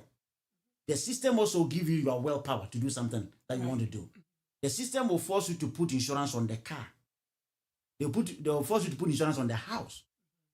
Because that car, it is, maybe you are financing the car. You are using somebody's money. That money is not for you. That is why they want you to put insurance on it. Maybe you have a house. The house is $500,000. You have not paid it off. Right. You are using a loan. If something happened to the house, You don't have money to pay for the house. So what happened? You have to insure it. So sometimes some of the things they are what? They are mandatory. Some things is a will. It's given to you as a will to do. Now that house will come to the house. That car will come to the baby will come to the house. Live in the house for 1 year, 2 years, 3 years, 4 years, 18, 20. No insurance on the child. But every single day we take that child, put that child in the car, and drive that car with the child inside. The child has insurance. The car has insurance, but the child has no insurance. Now, if I put your child and your house or your car side by side and I ask you, I get one doctor that nearly slapped me for that question. But I will always ask it. I say, Doc, this is your car, BMW, nice one. This is your child. If I ask you to pick one of them that you love, which one will you choose? And he's like, Isaac, I will choose my child. I love my kids. These are my investments. And I was like, okay, how come you can insure the house, the car, but you cannot insure the child?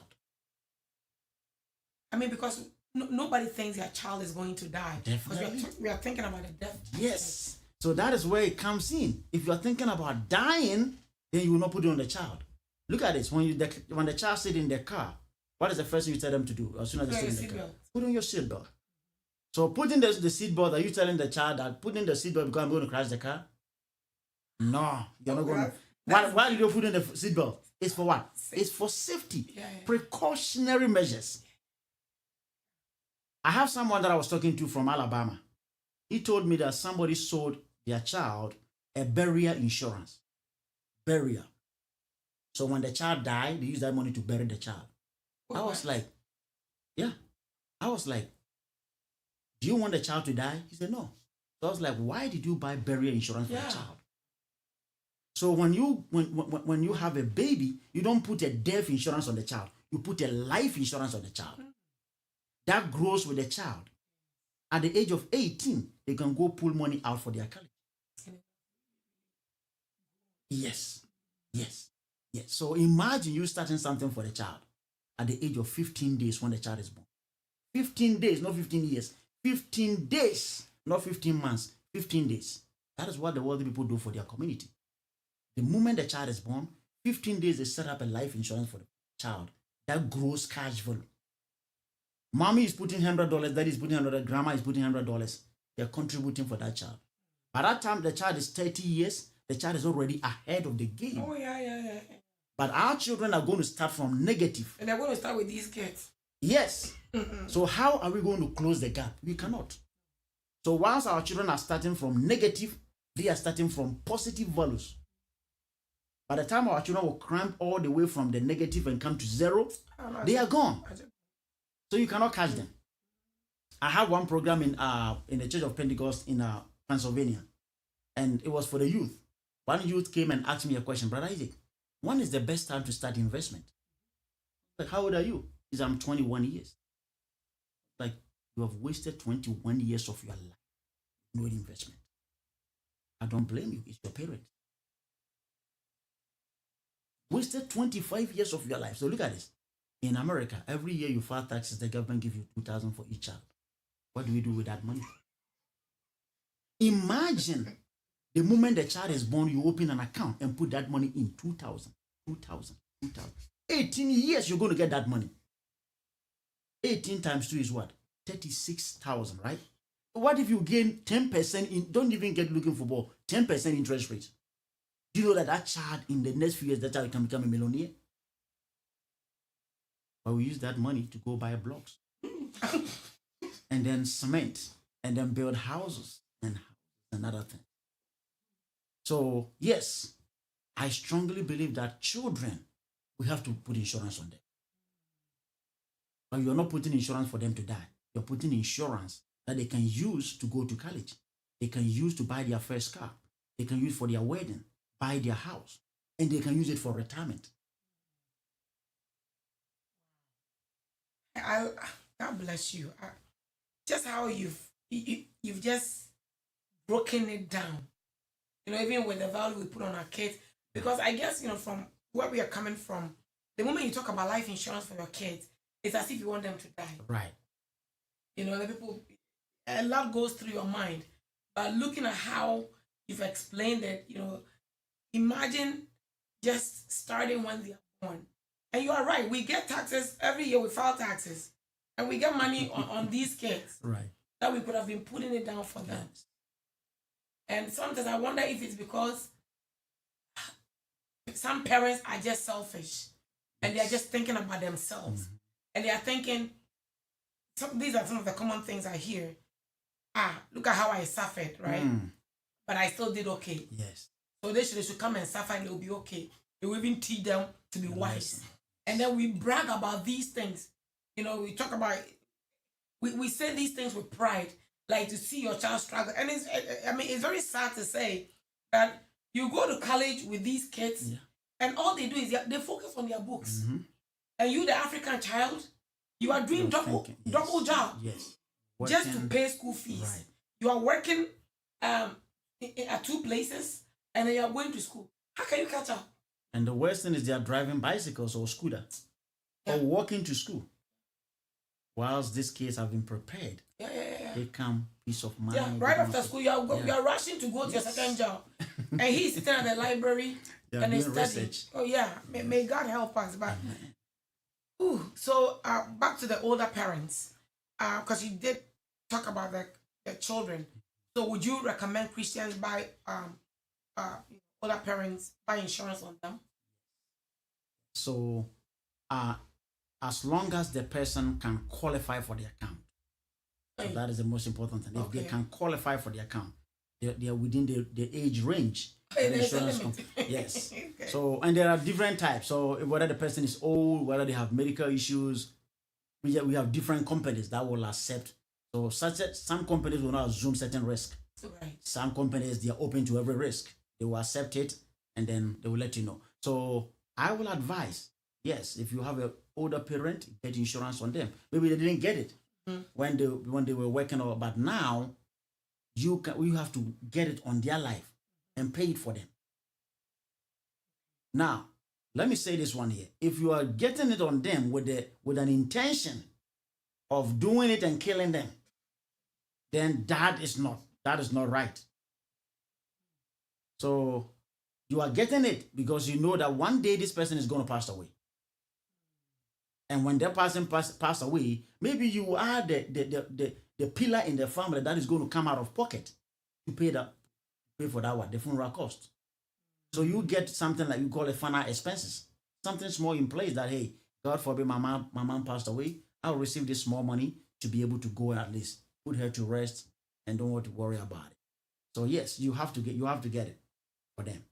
So with that, does it matter where the parent is? Do they have to be in the United States, or if they are in Ghana or anywhere else in Africa, so you can still... Yeah, so insurance is everywhere. Ghana, they have it. But I mean like buying it from here. Oh yeah, buying it from here. So yes, if you're buying it from here, then the parents have to be here. So they have to be here. It depends on their age. If they are too old, the insurance company would like to do medicals, like come home and take blood and do some 1 or 2 things. So they have to be here.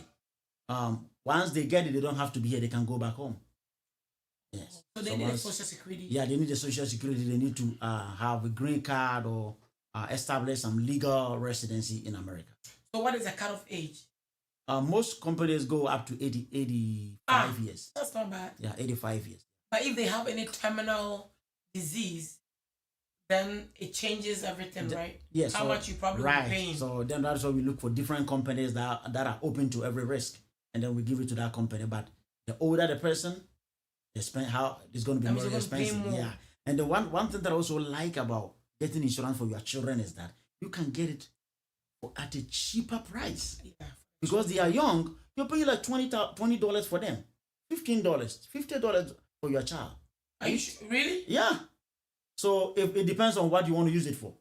If you want to just set it up for them, and when they grow, they take it out, you just set it up for a very cheap amount. But if you want to set it up in place that your children can take money out when they're going to college, then you have to be paying more into it. Oh, so that means that you can do that one. You can do the one where you set it up where they can take money for college, And then you can also do it where when they turn 21, they take over. Yes. So that one is cheaper. Yeah, that one is cheaper. So it's, as I said, everything is tailored to the purpose. If you want them to use it for college, you cannot be putting in $2, $3. Right. It's not going to work because one of the biggest things is somebody say, I want to retire at the age of 65. You ask them, how much are you putting in your 401k? $100. How much do you want to have at that time? I want to have $500,000. How is that going to work? So how much you're putting in? So sometimes it's not just the portfolio that is failing us, but it's just ourselves that is failing because we are not putting more money into the portfolio. So though the portfolio might not be the right one, even if you are not funding it properly, it's not going to work. You can also get the right portfolio, the right investment vehicle, but if you don't put the right amount of money in, it's still not going to work. So that is what it is. So yeah, so children, I have some people are sitting down with us, Isaac. I'm not looking at this as an investment. I'm just looking at it as a life insurance for my children, as a protection, as a safety for them. What is the minimum I can put in? How much can you pay? I can pay $20 for each one of them. Do it. And that's one thing I like about you, how you are able to tailor it to the individual. So it's not even about you putting more in it. It's about what I think will fit your lifestyle at this moment. Yes, man. So look at this. When I give account to you, who is going to pay it? I am. There will not be one single man that will come out of pocket to pay it for you. So why should I design it based on how much commission I'm going to get paid? I design it based on how much you can pay. So what is your budget? How much money do you make a month? Okay, what are the expenses? How much is left? Let's plan around that one. Okay, you can afford only $100. Let's start with $100. You can afford $20. So you cannot force a person to do how much. Right. So that is why a lot of people, they have insurance and then the next 2-3 years they have to close it. Yeah. Because they cannot pay. Yes. So once you start, let's say initially you put in $500, right, as insurance. Right. And let's say you are paying maybe you're paying $300 every month. And you get to a point where you think this is too high. Are you able to reduce it? Yes. So it depends on the type of insurance. There are some insurance that is flexible. Once you set it up, you cannot change it. There is some that is very, there are some that are not flexible. That are not flexible, yeah. Okay. So when you set it up, that is it. When an agent, if you're designing a policy for people, you have to look at the highest they can put in and the lowest they can put in. So if you don't factor all those things in place, it's just like you building a house. If you don't have windows and doors, so the purpose of the windows and the doors is that when things happen in the house, we can open it and run away. So if you design the policy, you have to have windows and doors around it. So that if certain things come in and the person say, you know what, Isaac, I cannot pay $100 this month. Or for the next 3 months, I want to go to Ghana. So I want to pay maybe $20. Okay, let's bring it down.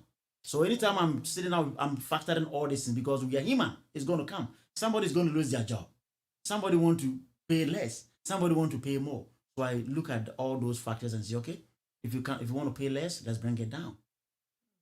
So most of the insurance accounts have that one. So you have to, but they all have to be tailored to looking out for the persons. Okay, if something should happen and you cannot pay this, we should be able to bring it down. Thank you so much. Gordon. Okay, so I'll take the comments after I finish with the question. So, thank you. So Gordon says, does the death benefit grow with inflation? Yes, so that is a very good question. And it all depends on the type of insurance that you have. And so inflation, there's something that is called inflation rider. So inflation rider. So inflation rider, you can add it to the account and then it increases as what? As inflation goes up, as standard of living is going up, your account also be increasing. Now, this questions have to be, let me go to technical. Well, life insurance, you can design it in two ways, either a level policy or increasing policy. So if you design a level policy, then if you buy 50,000, it's going to stay at 50,000 for the rest of your life. If you design it increasing, that is the one that allows you to beat inflation because it keeps increasing with time. But the disadvantage with that one is that because it is increasing, you see that you are paying maybe $50, A time is coming, you're paying $70. Okay, your amount is not fixed. Yes, it's not fixed. So you have to understand what is, because you want to beat inflation, then you have to look at the one that has that inflation option to be able to let you keep up with inflation. Thank you. You are so knowledgeable. No, thank you. So Jennifer says, is it even worth having a savings account with a bank? Should we just put extra money in our permanent life insurance or somewhere else, especially asking for our young children? So savings account, Jennifer, is very important. Every portfolio is there for a reason. So there are 3 ways you can invest your money. You can invest your money as a fixed account, variable, or index. I always advise my people that I sit down with, you have to have all of them. So savings account, what is the benefit of savings account? It's for emergency, for paying the bills and groceries and other things. If somebody should call me from your family and say, hey, there is a death in the family, you have to send us $5,000. You don't want to go to your 401k and take that money from there. You have to have that money in your savings. So savings, you have to have at least about 6 months of emergency. 6 months ahead of emergency. God forbid the system should shut down today and no money is going to come from anywhere. You have to have at least 6 months to be able to be paying off your mortgage, to be feeding the family. That is what happened. And during COVID-19, many people were, yes, because they didn't have. So savings is very good. It's for emergency. It's called emergency fund. You have to have an emergency fund. And that one, you don't want to put it in your 401k. You don't want to put it in your stock. You don't want to put it in your life insurance. You put it in your savings, because that savings gives you that liquidity. Anytime you can go and touch that money. But if you put it in different other investment, there's going to be 1 or 2 restrictions. That is going to be on. Wow, thank you so much. And okay, my dad is here. My dad says, if someone puts in money and comes back to cash out money within 1 month, will that not be perhaps money laundering? Yes. So it depends on how. So money laundering is you having a dirty money, you want to wash it and bring it back to the system. People, I don't know how they make the money. They make millions of dollars. They buy life insurance. As soon as they put the money into the system, they close it and take the whole account out. Now, when you close the account, that is when the system will start looking at you with a different eye. But if you come and take the money out, withdraw the money, or take a loan and the account is still active, you are leveraging the account. But when you come and say, no, I want to close my account, I don't like this account again, I'm taking my money. So let's say somebody buy life insurance and put in maybe $500,000 into that account. So people have money. Now, 2 days later, they come back and say, you know what, I want to close the account. You're going to be suspicious. We try suspect. Yeah. And that's why money laundering is coming in. So you're going to get under our investigation. But if you come in and say, you know what, I have $500,000 there. I want to leverage $200,000 and take it out. And take it out. Because it's your money. So by the moment you start want to close the account, want to terminate the policy, then you're going to get into what? Into problem. And Jennifer says, as parents with young children, can you please mention some reputable programs or investments we can do for our children besides life insurance? All right. So yeah. So there are different things that you can do for children. So when it comes to, I know people that do 529 plan. So you can look into 529 plan, but you have to do your due diligence. You have to read. You have to read about it. So all these things are tax codes. Read about it. Go to IRS website. Read about it. Get the terms and conditions that is in there. When can I use the money? If the child doesn't go to college, then what?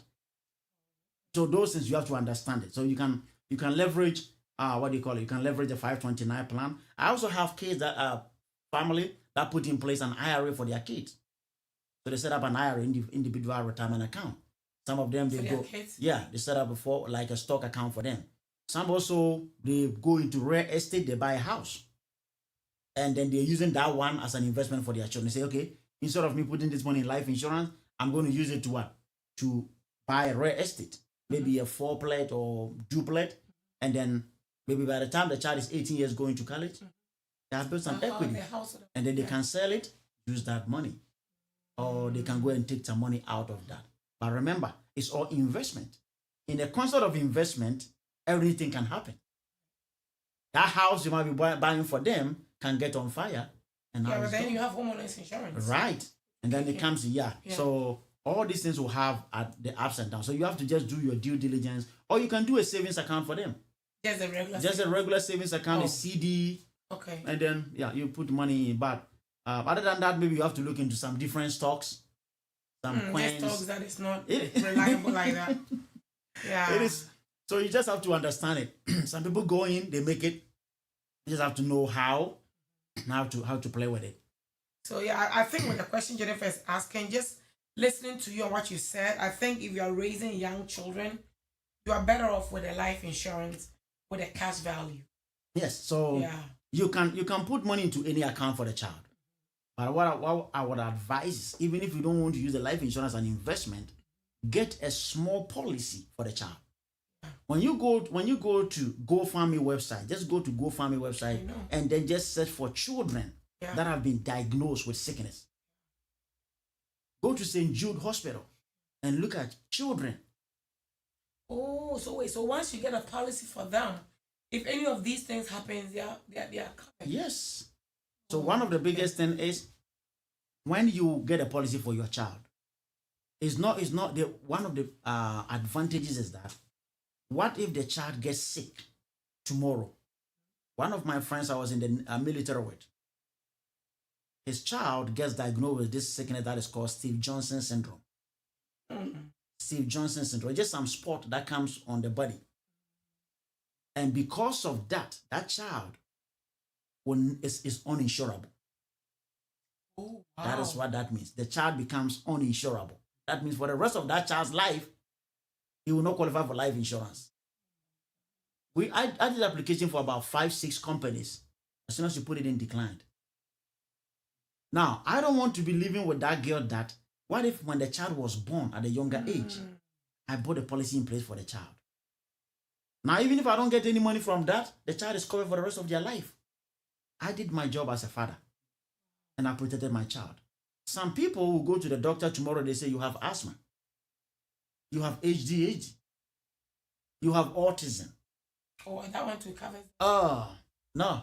I mean, so once the child gets that. Okay, yeah. Once the child gets that on their record, it's game over.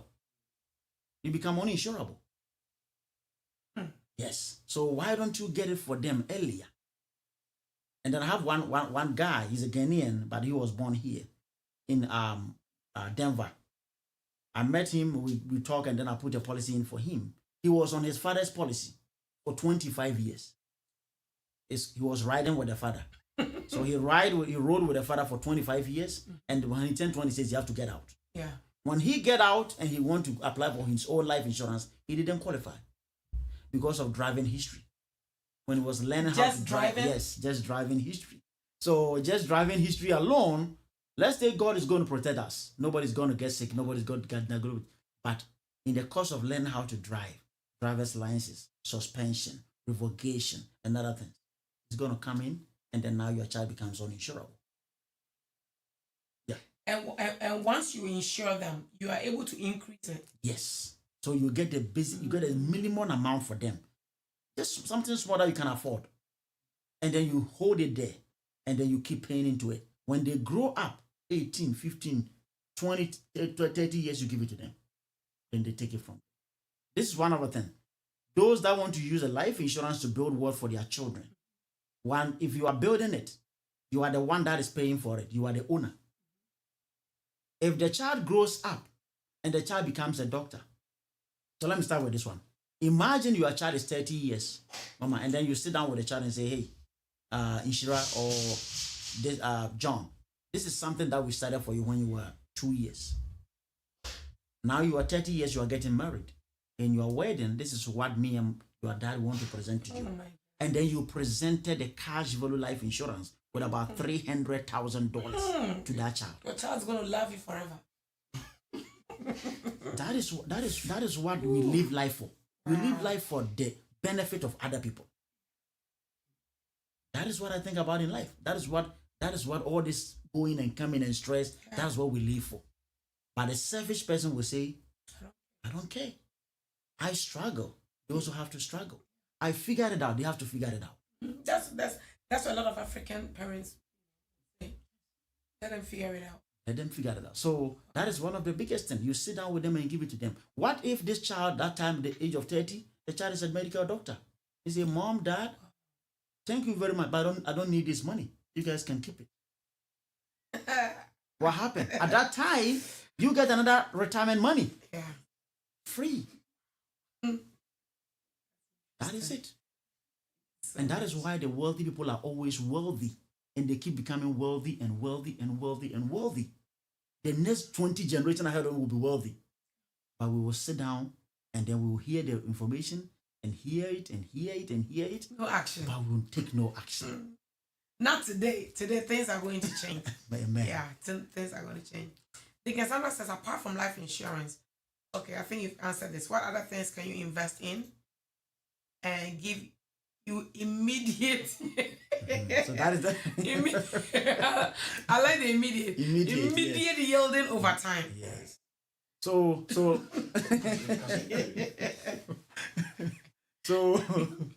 that is one of the biggest thing with our generation. If you look at a couple of things, if you look at how long these companies have been around, like what do you call it? Google, how long Walmart and other big companies have been 20, 30, 40, 60, 70 years they've been around. Yeah. Long. If you go and look at how they started, it wasn't pretty. It was pretty rough. But because they stay consistent and everything is power of time. Everything is about time. Give it time. So immediate yielding, Auntie Sandra, I will not be able to give you an immediate yielding. Yeah. But I will definitely. So yielding, there is so many accounts that you can put the money, you're going to get interest rate.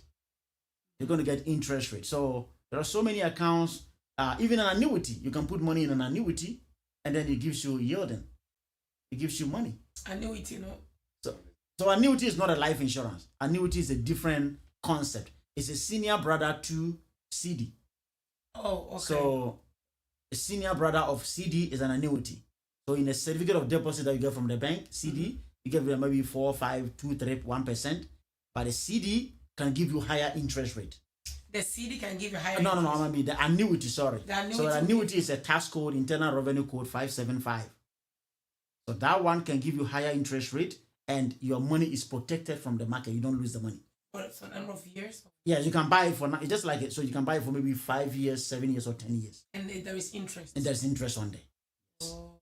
So if you're not the play it safe type, if you are the play it safe type, you don't want to gamble your money, then you're looking at either a CD or you're looking at an annuity.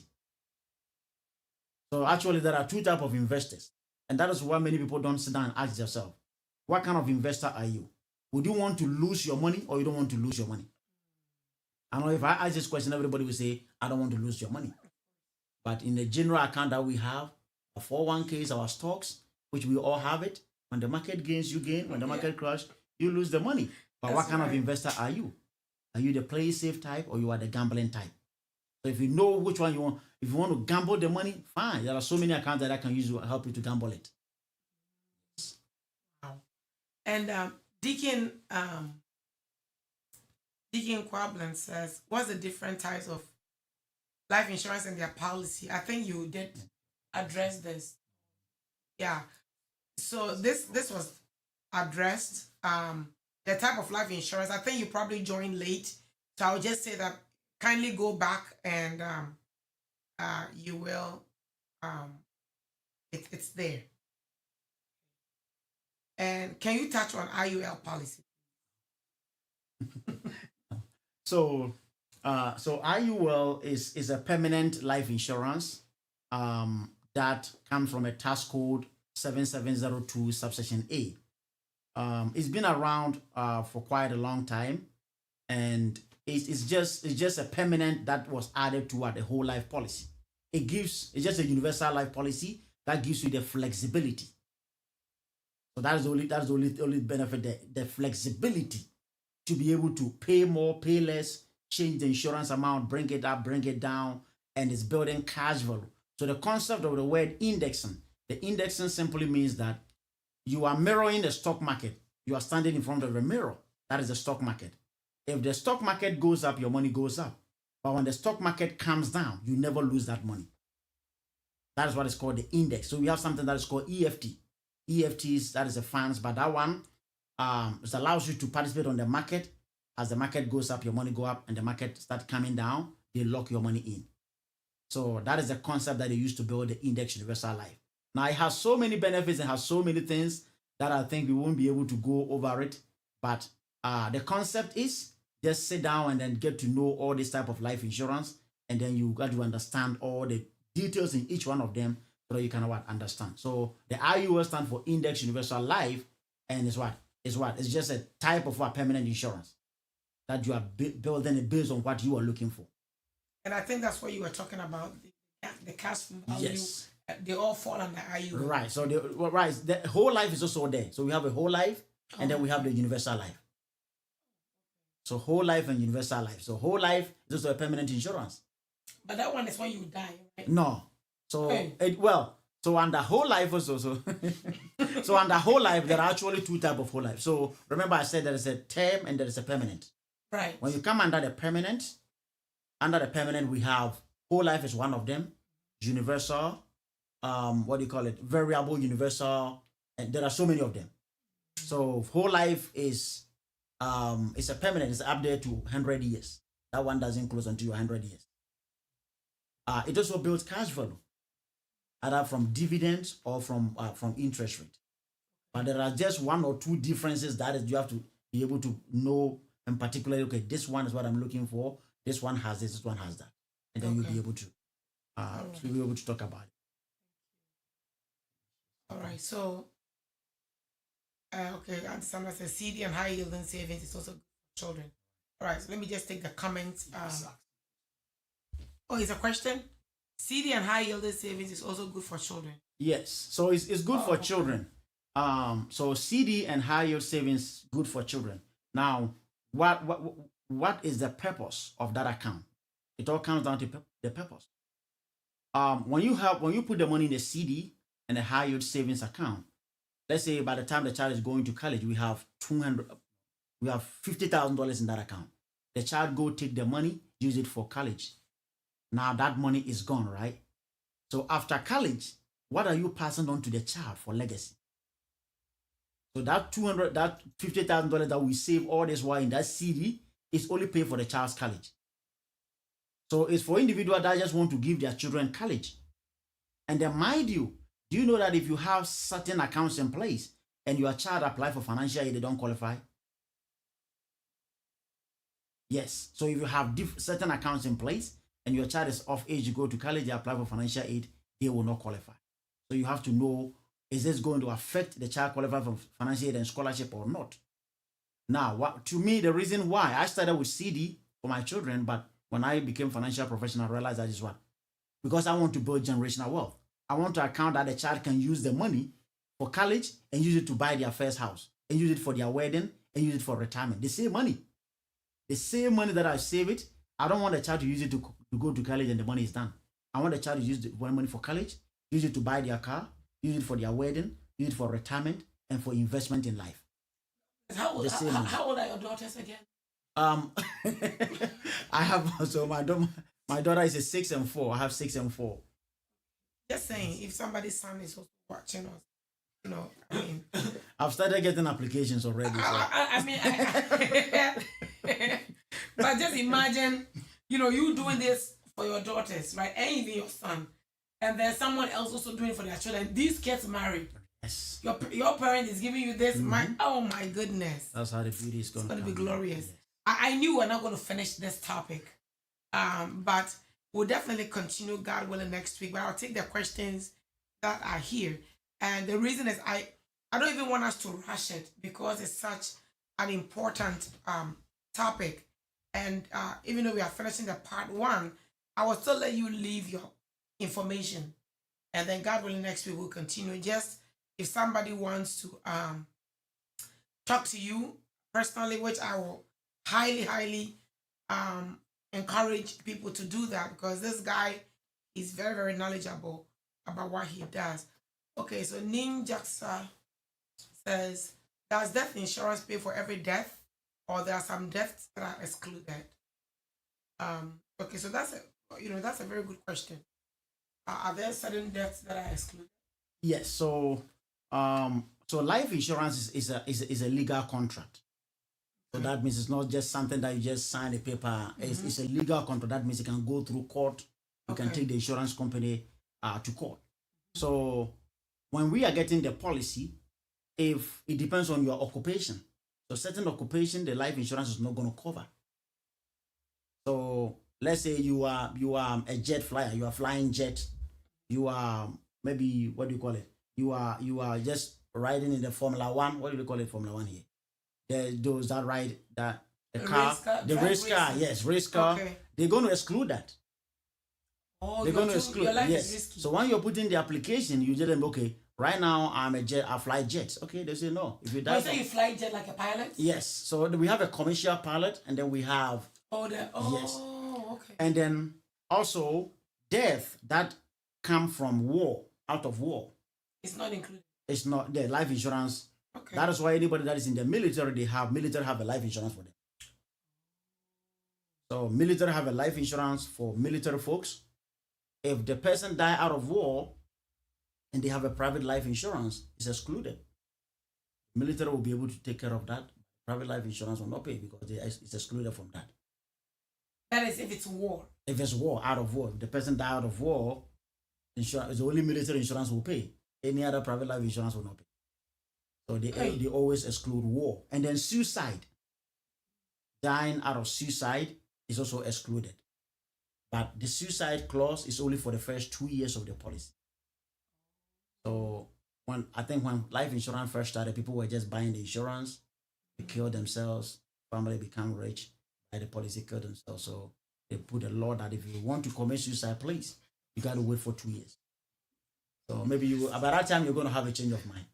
So yeah, so 2 years exclusion for life insurance and for suicide clause. So basically, as long as it is included in the policy, they're going to pay.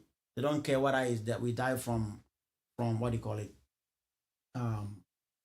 car accident or from old age or somebody poisoning you or and also one thing also, if you die out of committing felony, okay, also they will not pay. If it's a felony. Yes. So this person died because they were going to go rob a bank. They were going to on an armed robbery mission, and then they got killed. Their insurance is not going to pay because when you were doing the application, you told them that you were a nurse. But now you die, and the cause of your death is armed robbery. That's just your side job. So yes, so definitely, see your side job. Yeah, so definitely those things they will not pay. So I want to look at the military one. So let's say you are in the military and you buy this life insurance. At the time when you bought it, you are not going into any war. Mm-hmm.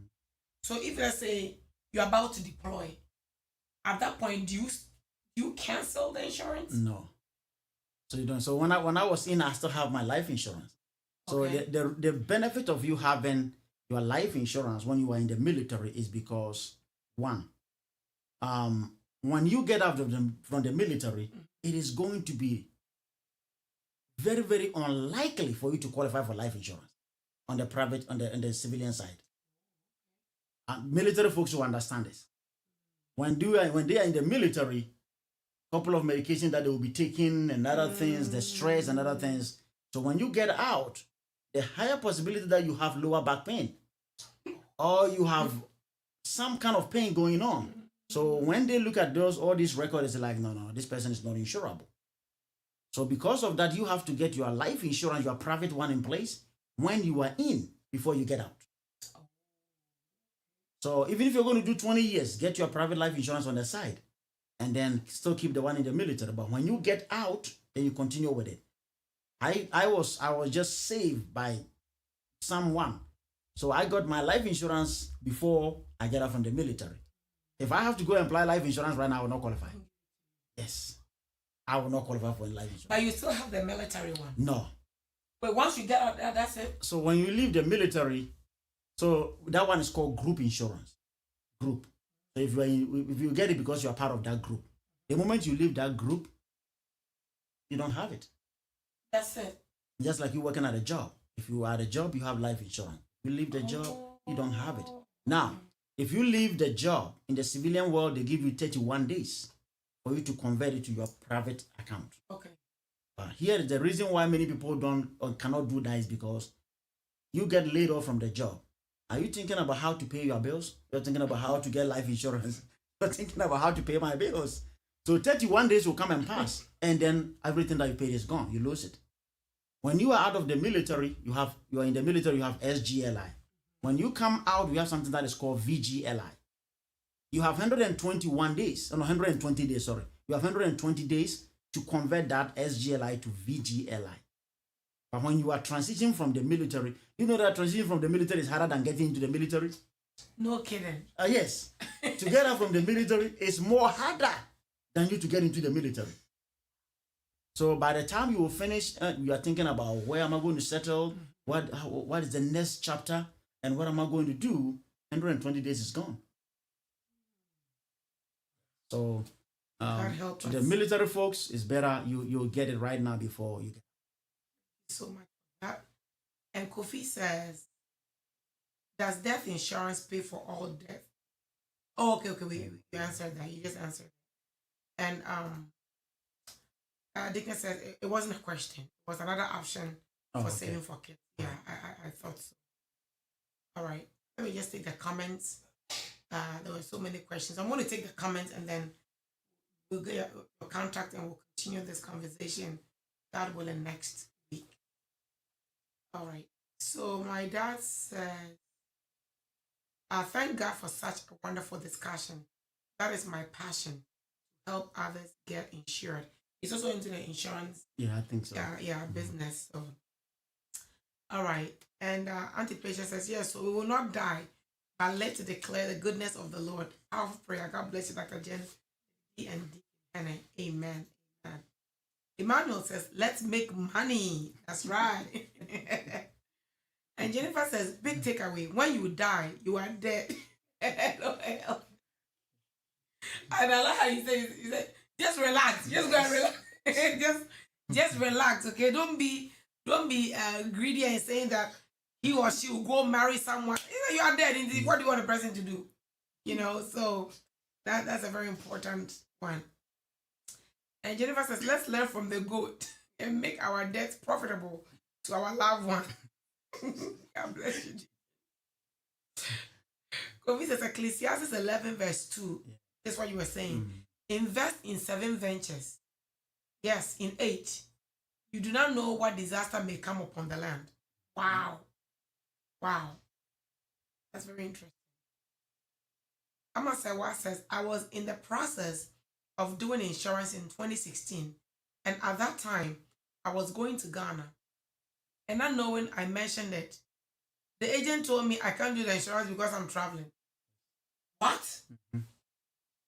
So if no kidding. So it's one of the questions that you have to answer. Are you traveling or have you traveled out of the country? And if so, you answer yes to that, they will send you a couple of forms to add to that. So there are certain countries that you are going into. They will say, no, we will not be able to insure you at this time. Yeah, so if it is something that is given to everybody, but it's something that you have to go through strenuous process to qualify for it. Wow. Yes. Okay. Is it because they feel like your life, the traveling is risky? Yes. Okay. That's interesting.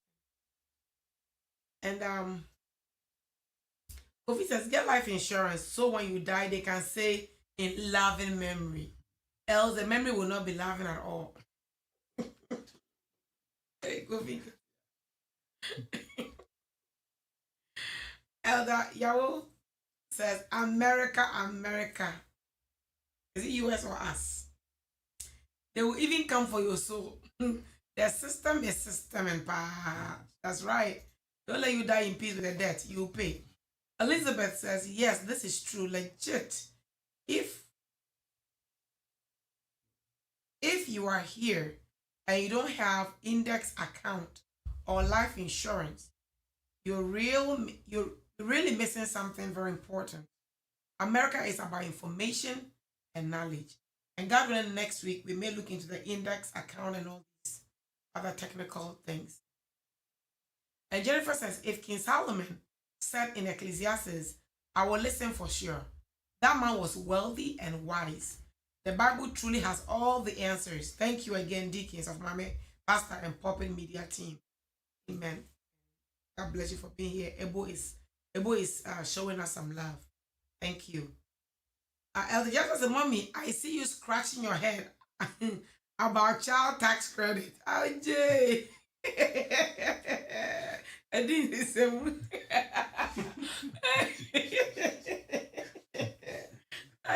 Yeah. May God have mercy on us. Felicia says, it is also cheap when they are issued early. That is insured early. Yeah. And yeah, I think I'm not missing anybody's comment. So I want you to bring in your closing just for today's discussion. And like I said, God willing, next week, we'll look at the types, the index that he was talking about, the whole, the universal, and then we'll look at even being young, why you should invest, why you should buy these life insurances and all those things that God willing next week. So what will your closing be with us today? Yeah, so finally what we say is it's an information session. Just like we go to church, pastor will come with the word of God. We preach it every day. Some will listen, some will not listen. But all we got to do is to continue to preach. I like that. Is to continue to do it. Because I don't want to live with that guilty conscience that I know something and I did not share it with somebody. Yeah. So I share it. Whatever the person is going to do with it, it's up to them. Just like the word of God is shared. You share it, whatever you do with it, it's up to you. You can take it, you can leave it. But there is going to be that day that the cock is going to crow 3 times. The cock is going to crow. There's going to be a day, that day. That is when I say that it's always good to protect your family in private so that you don't get disgrace in public. Protect your family in private so that you don't get disgrace in public. Now, it happens in the Bible. When a woman, a widow, was talking to Elijah, and one of the guys that was within the company of the prophet have died. Yeah. He was within the company of, that means he was a believer. Very spiritual. Died, and he has debt. And then what happened? The debtors were coming to what? Claim the children to go and work for it. That's those days. Today, nobody's going to come and claim your children. But maybe you're going to put them in a situation that is not going to be pretty. Poverty can claim them. Can. Most definitely. So it doesn't matter. You can be as spiritual as you can be. Sickness can come to you. God does not hate you. Life is just life. Life can happen to anybody. The pastor can get sick. The evangelist can get sick. The Pope can get sick and die. So what we can do is, now that we have the ability, you have to take action. Procrastination is the arrogant assumption that God owns you. The same opportunity that he gave you today, he owns it to you tomorrow. Hey, say that again. I like Procrastination is an arrogant assumption that God is going to give you the same opportunity he has given you to you today, he's going to give you to you tomorrow. That is why it's procrastination. You are thinking, oh, I'll do it tomorrow. Yeah. That is an arrogant. You're telling God that God owns you, that he has to give you tomorrow. No, he doesn't own you tomorrow. So you have today. This is today. This is what you have. This is all that you have. You have to act today. So thank you very much for giving me the opportunity to come in. If you want to sit down and just learn a little bit about what we talk about, remember, you have to do your due diligence. Sit down, learn the information, read books, and get the understanding. If you don't understand it, you will hate it. Yeah, that's true. Yes. Thank you very much. You're very welcome. I like that. If you don't understand it, you will hate it because it's all about understanding. And this is Deacon Henne's contact information. So he is Deacon Isaac Henne. That is the number that is projected. If you missed the earlier discussion, thank God you can always go back and listen. I know majority of the people don't like to read. Thank God he's come to lay it out to us. So let us take advantage of it. Go back and read. God willing, next week he will join us again. Oh, okay. Anita says that Audrey is taken. Hey, some people are doing fast connections. So, because Audrey's father is doing a good job making sure that Audrey will have a prosperous future. So somebody's son is already on guard. All right. So please contact him. I pray that those of us that had the opportunity to be here, we will take advantage of this.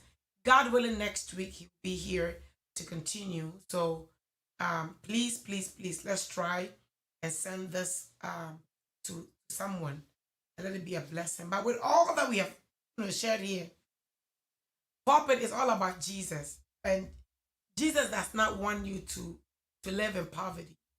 That is why he sent someone all the way from San Antonio to come here and teach us these things. But even with all this, if you don't have a relationship with him, you can also have all the money in the world. And at the end of the day, if you don't insure your soul, talking about insurance here, if your soul is not insured, where are you going? There is life after death. When you die, that is not the end. These days, people are making us think that, oh, there is nothing over there. If you die, that's it. What if you choose to believe this and you go and then there is something? That's how we believers, we insure our soul with Christ to make sure that even after we are dead and we've left legacies here for our children, we also have a spiritual legacy. We leave them with Christ and we take Christ along wherever we're going. I want to give you an opportunity. I want to give your life to Christ. Why don't you join me and say this prayer after me? Our Lord Jesus, I come before you this day, first of all, acknowledging who you are and acknowledging that I am a sinner. I invite you to come into my life today. Forgive me of all my sins. Come and be the Savior of my life and write my name in the book of life. Amen. If you said this prayer, it's a very, very simple prayer. But trust me, that is all that it takes. And if you said this prayer, I would like to hear from you at info.pulpitmedia@gmail.com. I would like to help you on this journey. We love you very much. God willing, next week, same time, see you.